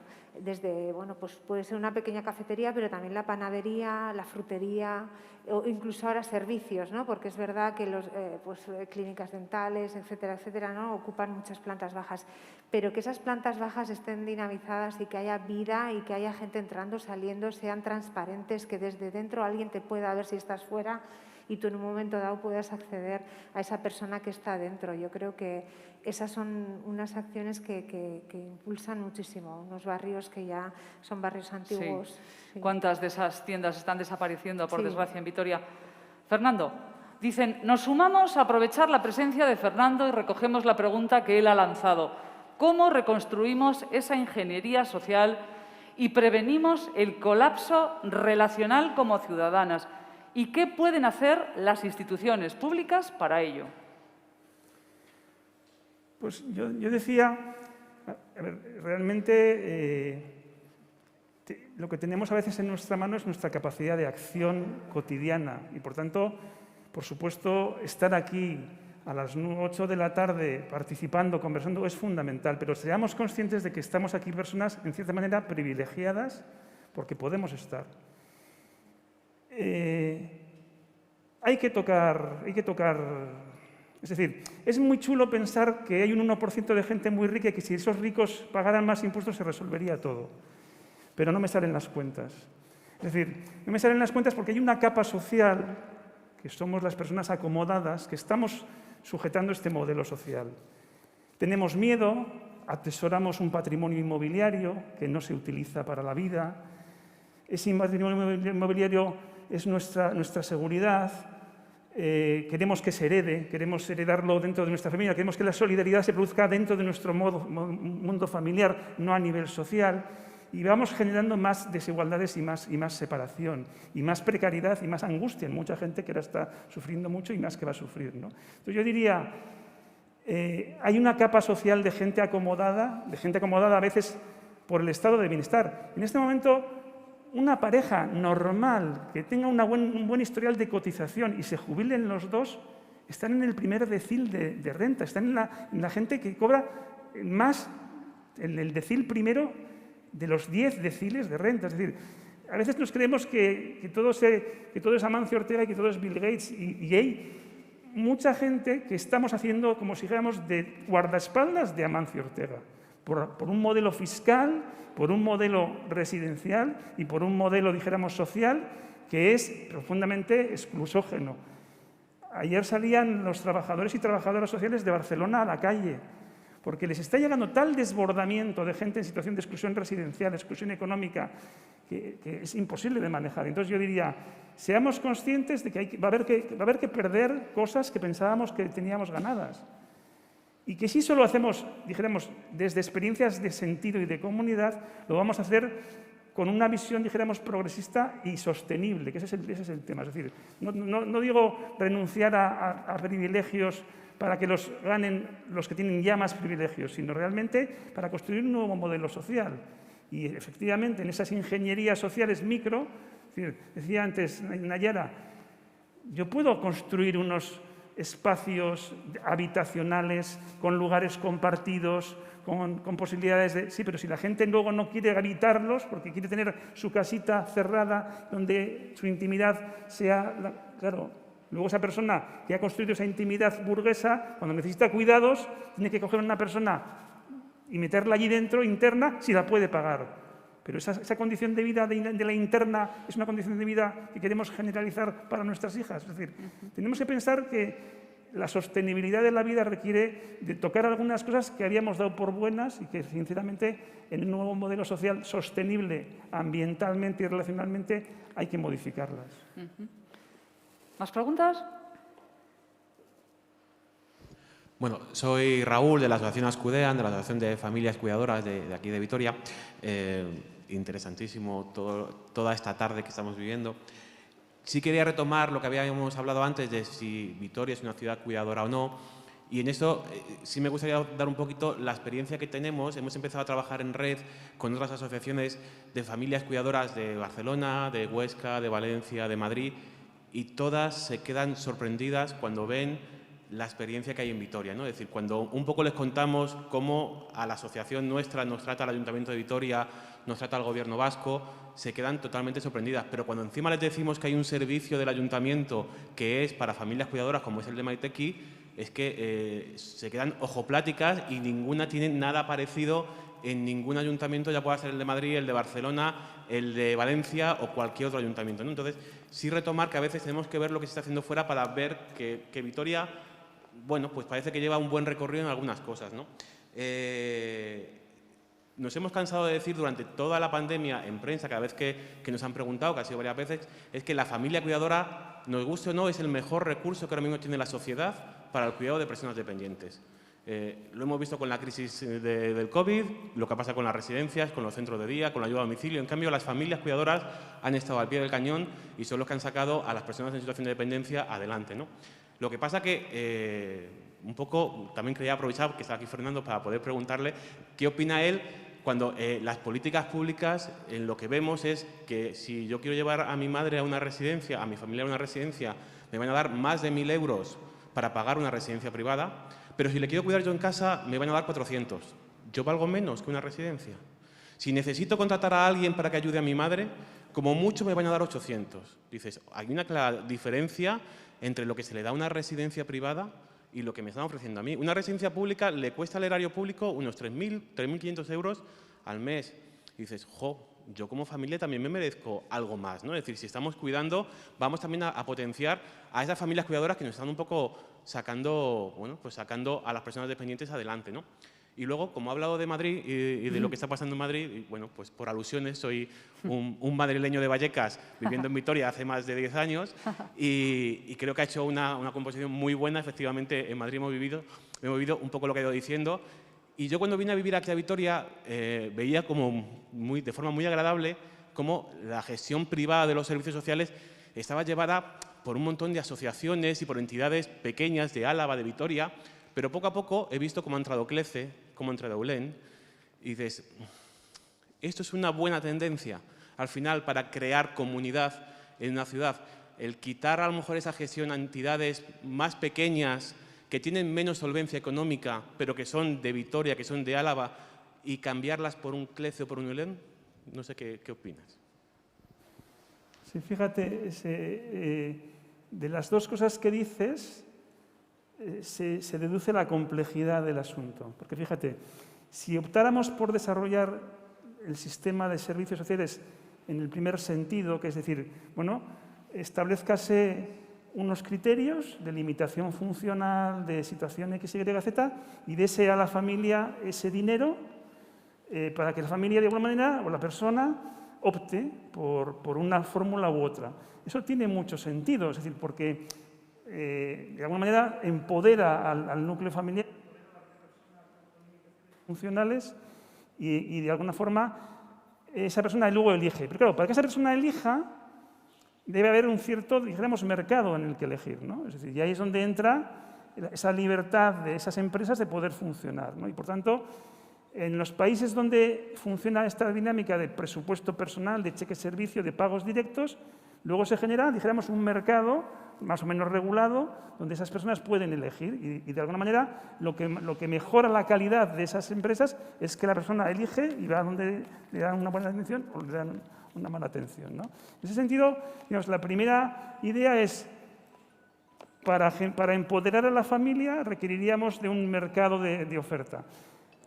Lo otro que decías, hombre, claro, pero es que hay una tradición de organizaciones solidarias, comunitarias, de familias, que no puede ser que ahora, cuando el sector público se responsabiliza, las barra o las ponga a competir en igualdad con las empresas con ese poderío y ese músculo económico. Y también tienes razón, es decir, de alguna manera, la situación que tenemos ahora es que como no tenemos un modelo claro, es decir, porque yo pienso que se podría intentar jugar intentar combinar en diferentes espacios del sistema de servicios sociales esas diferentes lógicas. Es decir, que por ejemplo, en Guipúzcoa se ha producido un fenómeno muy curioso, que es que con la prestación económica de asistencia personal de la Ley de Dependencia hay 5.000, 6.000 personas, asistentes personales contratados por las familias o por las personas con discapacidad con el dinero público. Y eso parece que es una experiencia que está en ese microespacio del asistente personal, está funcionando bien.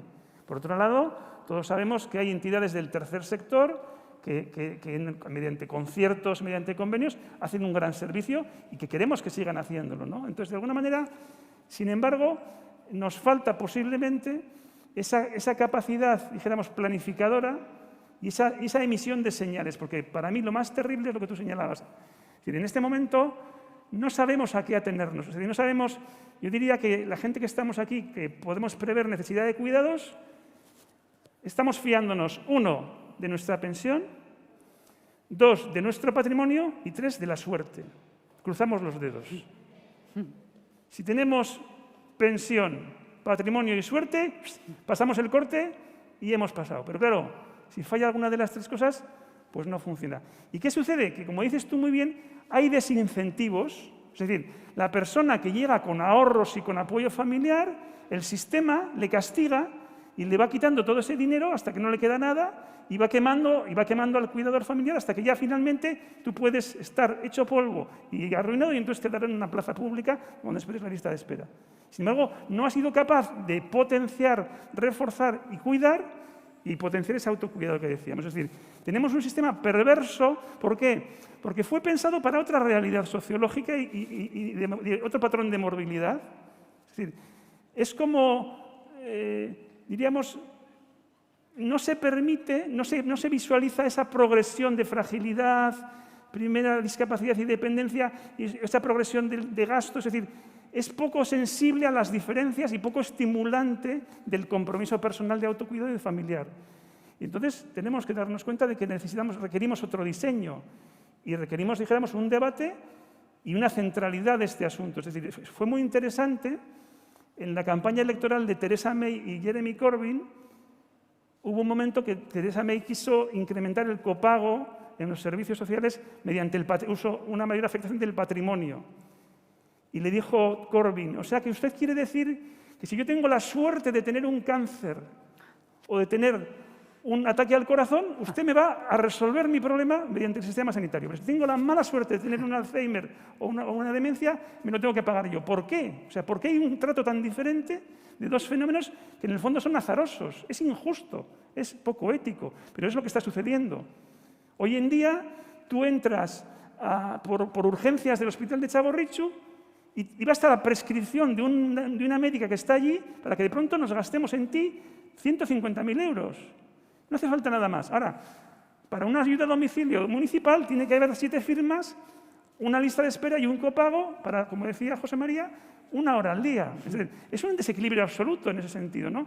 Y eso desincentiva el autocuidado y desincentiva el compromiso familiar. Por eso yo suscribo lo que decías de que chapó la gente que estáis cuidando y que estáis ejerciendo y encima asociándoos, ¿no? En ese sentido, tenemos que intentar como visualizar la necesidad de un cambio más sistémico de todo ese sistema de servicios sociales que está pensado para una sociedad que ya no existe. A ver, ¿alguien más? ¿Alguna pregunta a Gaby del chat? A ver si han entrado alguna. Yo quería aprovechar que tenemos a Nayara para hacerle una pregunta como una arquitecta, ¿no?, piensa en relacionar el tema de la movilidad con el tema de los cuidados, ¿no? ¿Qué es lo que le brota o qué es lo que siente y piensa, ¿no?, para poder poner en marcha este proyecto? Bueno, con la experiencia que tuvimos de integrar la perspectiva de género en el plan general, ya lo que vimos es que había una falta de mirada, ¿no? O sea, que realmente no era otra cosa, que no nos estábamos dirigiendo y que a toda la ciudadanía y que no la estábamos considerando en toda su diversidad. Y cuando esto ocurre con el espacio, también ocurre con la movilidad, que es una herramienta que al final alimenta todo, ¿no? Dentro de una ciudad.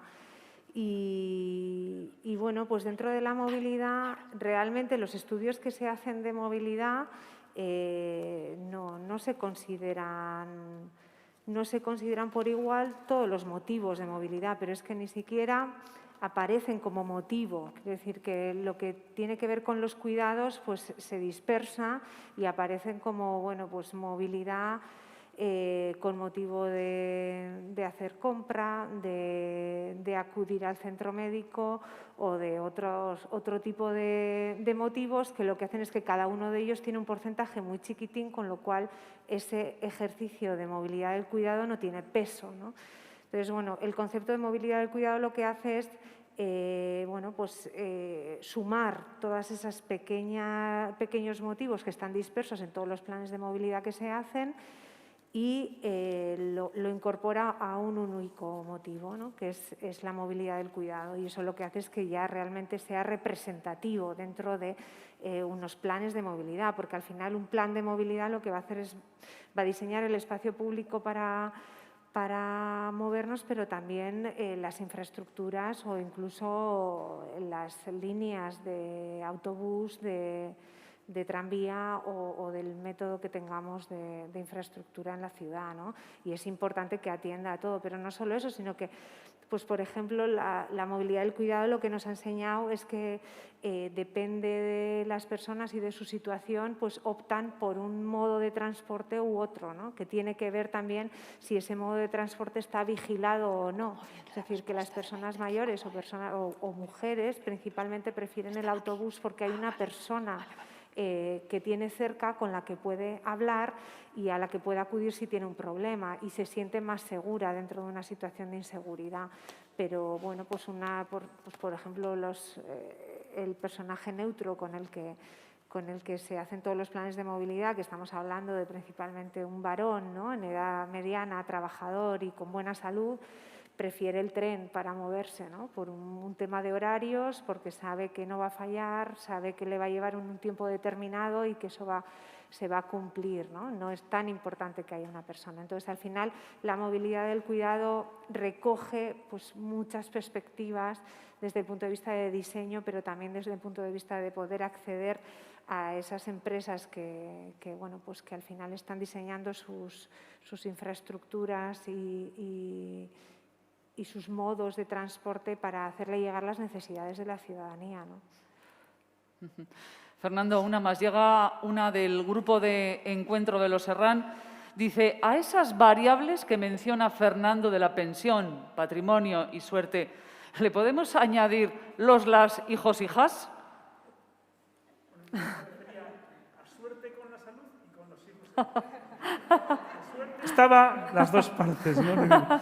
Si tú tienes suerte o mucha suerte con tu salud o mucha suerte con tus hijos e hijas, pasas el corte también, de alguna forma. Es decir, entra en la suerte, ¿no? Es decir, ciertamente, lo que pasa es que realmente yo un poco, ahí es donde el tema de familia y comunidad es interesante mencionarlo, ¿no? Es decir, de alguna manera, fijémonos, es decir, tenemos un esquema muy patriarcal. Yo siempre me acuerdo una vez que estaba en Baracaldo y estábamos en una reunión y salió una persona y dijo, mi padre trabajaba en Altos Hornos, la casa en la que yo vivía la había construido Altos Hornos, el cine al que íbamos lo había construido Altos Hornos, el hospital de San Eloy era de Altos Hornos.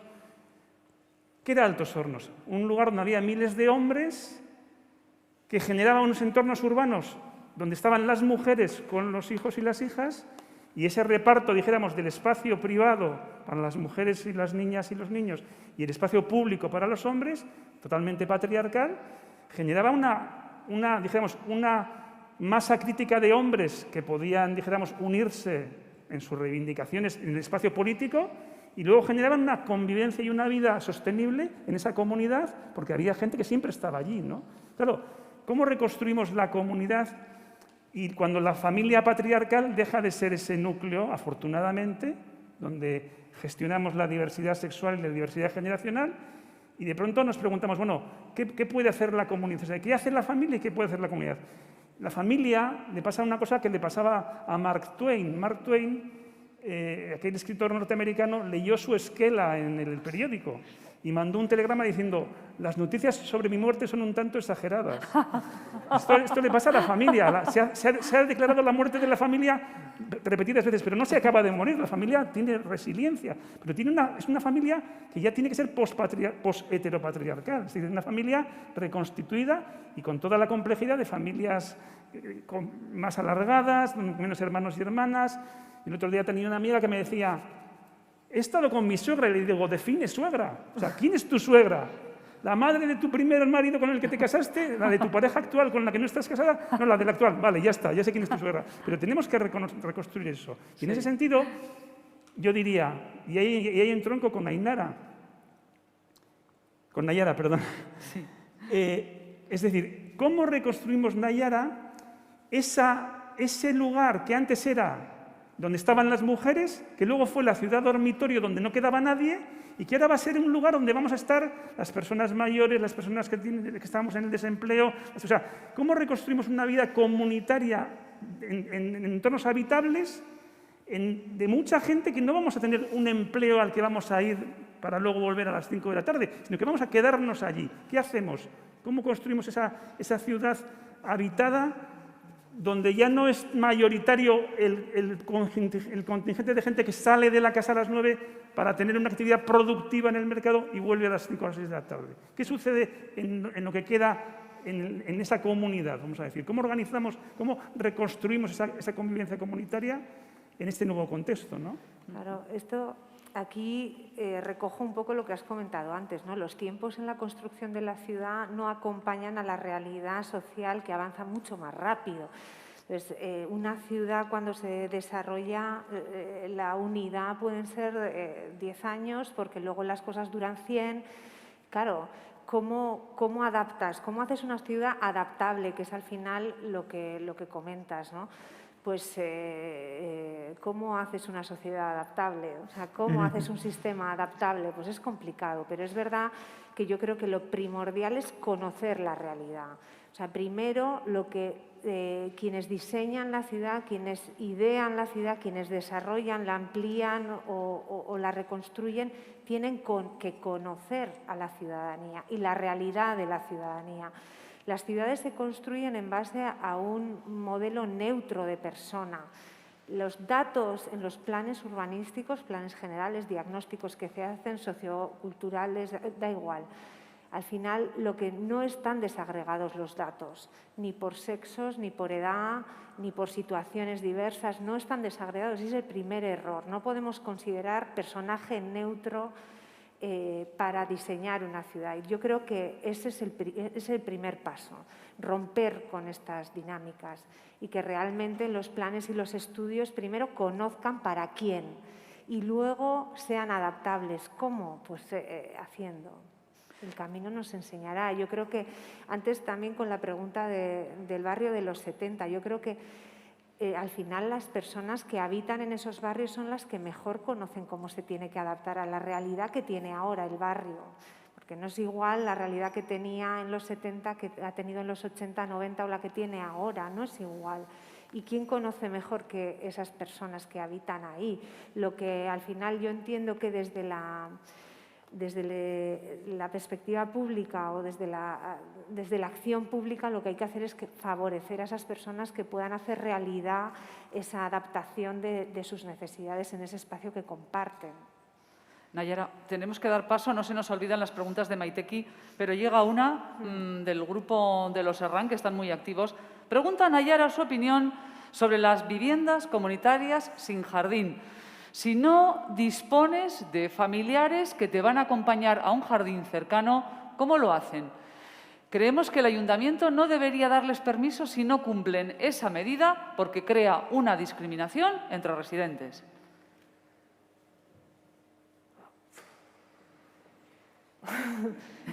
A ver,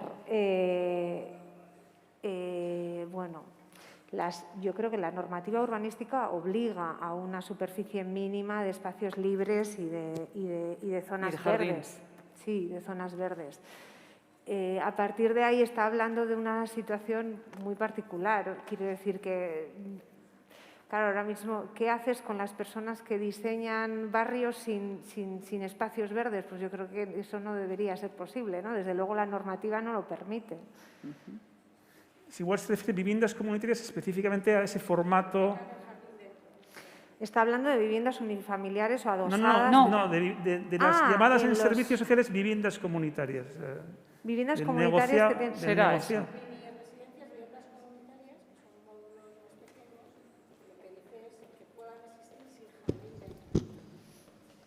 Sí, no, hablábamos de la pregunta, ¿no? Sí.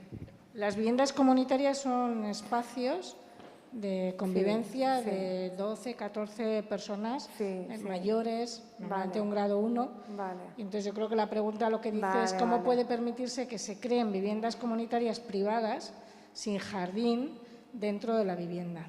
Vale, Que a veces están en complejos, en portales de viviendas también. Vale, O sea, entendido. A ver, yo creo que realmente lo importante es que haya espacios verdes en el dominio público y no generar guetos, que haya gente que tiene la suerte de tener una zona verde propia y gente que no la pueda tener, ¿no? Yo creo que lo interesante es generar una red de espacios verdes que realmente, bueno, pues que agrupe a todas las comunidades. Yo creo que es lo que hablábamos de los balcones antes, ¿no? O sea, al final tener un espacio al exterior en las viviendas, y más si son viviendas comunitarias, es necesario, pero no iría a generalizarlo para la creación de guetos, ¿no? O sea, que esto...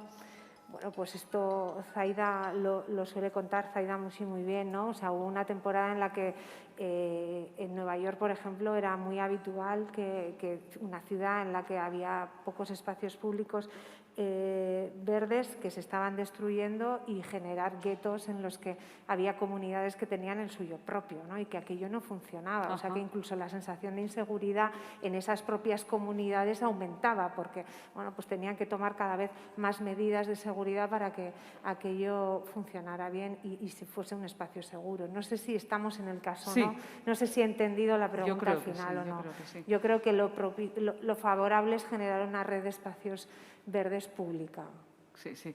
Bueno, pues desde Nueva York volvemos otra vez a Vitoria y ahora sí, las preguntas de Maiteki, que ya sabéis que es, si no lo voy a recordar, ese programa de apoyo a las familias cuidadoras que ayuda a las familias en el ámbito doméstico. Son apoyos para favorecer que la relación de cuidado pueda continuar en el entorno familiar y se realice en las mejores condiciones posibles.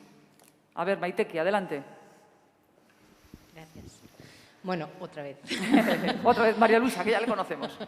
Bien, a ver, yo tengo una curiosidad que no sé si me la vas a poder resolver, y es en el mundo académico, porque claro, estamos hablando ya de diseños ya en proyecto y demás, pero cuando estamos preparando a las personas en una formación, por ejemplo, en arquitectura, ¿hay algún enfoque que traiga a la realidad del estudio y del posible proyecto futuro, entender a la persona como la prioridad en ese diseño? Porque me da la sensación de que sí, bueno, novedosos, espaciosos, lo que quieras, pero es que la casa está a nuestro servicio. La casa no vive, no respira, no siente, no padece. Y en extrapolación de la casa, pues las calles, los edificios públicos, todo en función de qué parámetros se hace ver que dentro de ese diseño va a haber una persona que puede ser autónoma, sin ningún problema, y eso es lo deseable, pero es que también tenemos otro formato de personas. Tenemos personas dependientes, con discapacidades, con necesidades especiales y claro, cuando ya tienes la vivienda sí te dicen, bueno, puedes ampliar las puertas para que entre una silla de ruedas. A ver, sobre papel, sobre diseño, ¿por qué no se toma en consideración? ¿Por qué no se prevé en cierta forma que cualquiera de nosotros en un momento puntual o a largo plazo podemos ser susceptibles de necesidad de cuidados, porque nos podemos convertir en dependientes a la voz de ya, tristemente? pero no se toma en consideración. En la carrera, en la formación, ¿tenéis algún tipo de, yo qué sé, seminario, aunque sea un par de folios, sobre esto? Bueno, yo creo que cada vez Y con todos más. mis respetos, ¿eh? Sí, sí, yo creo que cada vez más, pero es verdad que históricamente la figura del arquitecto era una figura de artista y su vocación era la de crear hitos en las ciudades como grandes piezas que tú firmabas y sobre las que estabas tú tremendamente orgulloso. Y lo digo en masculino porque realmente ha sido así.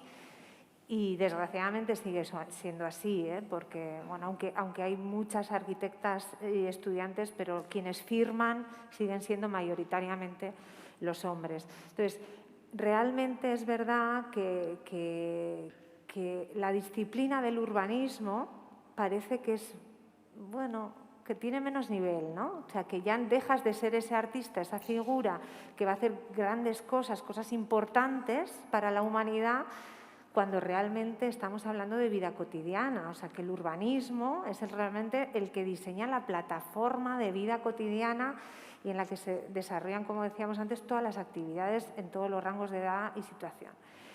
Esto cada vez yo creo que poco a poco empieza a incorporarse más en las escuelas esta idea, ¿no?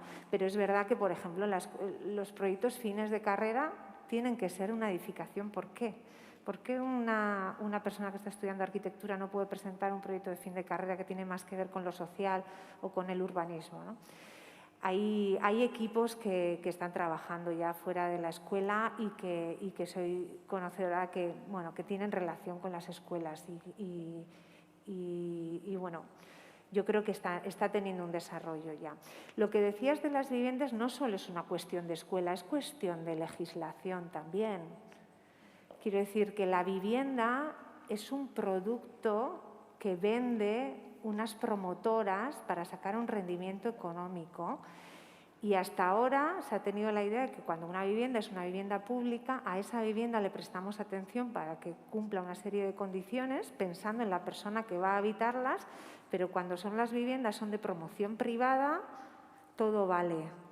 Todo vale, en la normativa no hay limitación, puede ser, le estableces un tamaño mínimo, pero a partir de ahí, esto es un poco lo que hicimos con el plan general, es decir, que también establecer normas no solo a la vivienda pública, sino también a la vivienda privada, porque está destinada a habitar personas.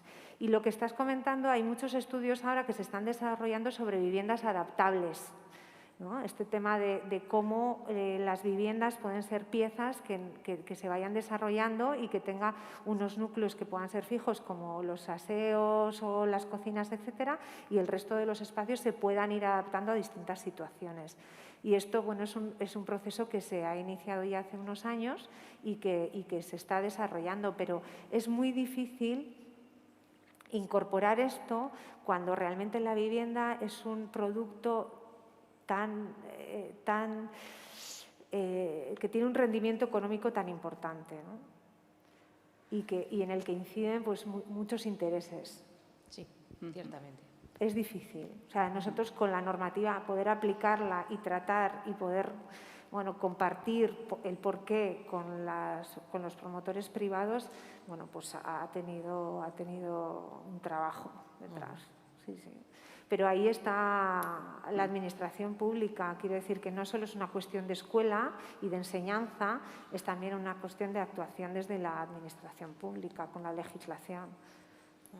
Bueno, pues sin grandes sellos, hoy hemos puesto a Nayara Zavala por delante de Foster o de Gehry o de cualquier otro. Y qué buen combo hemos hecho, qué buena combinación tener a Fernando y a Nayara, qué binomio, porque cómo se ha unido todo esto en este círculo, en esta plática. Enhorabuena también a los organizadores de esta cuarta plática, sin duda. Eskerrik asko, Bikote, y a todos, 3 recordatorios antes de que salgamos del Europa. El primero, hay un portátil en la puerta en el que podéis dejar nombre y dirección de mail para que os llegue toda la información referida a estas pláticas y a otros temas de interés. En segundo lugar, la exposición fotográfica que nos ha recibido, que se titula Personas y lugares que cuidan, se va a mostrar en el Centro Cívico del Pilar, tenéis tiempo, hasta el 14 de mayo. Y la última, estas papeletas de voto rosas y amarillas que tenéis ahí, tenéis que depositarlas en las urnas, por favor, con vuestras opiniones. Así que ahora vamos a salir también un poco manteniendo las distancias, sin agolparnos, poliki, ta eskerrik asko, udalei eta gure ponentei eta nola ez gure entzulei eta zuei ze plazerra, ondo izan, ta hurrengo arte. Nos vamos con muchas ideas, con muchas frases, con mucha idea para darle vueltas ahora en casa y en los días posteriores, sin duda. Así que ya sabéis que os esperamos en la quinta plática y que como no hay quinto malo, pues será muy interesante. ¿A que sí, Mónica? Sí. Bueno, lo dicho, zaindu, ondo pasa, ondo segi, ta hurrengo arte.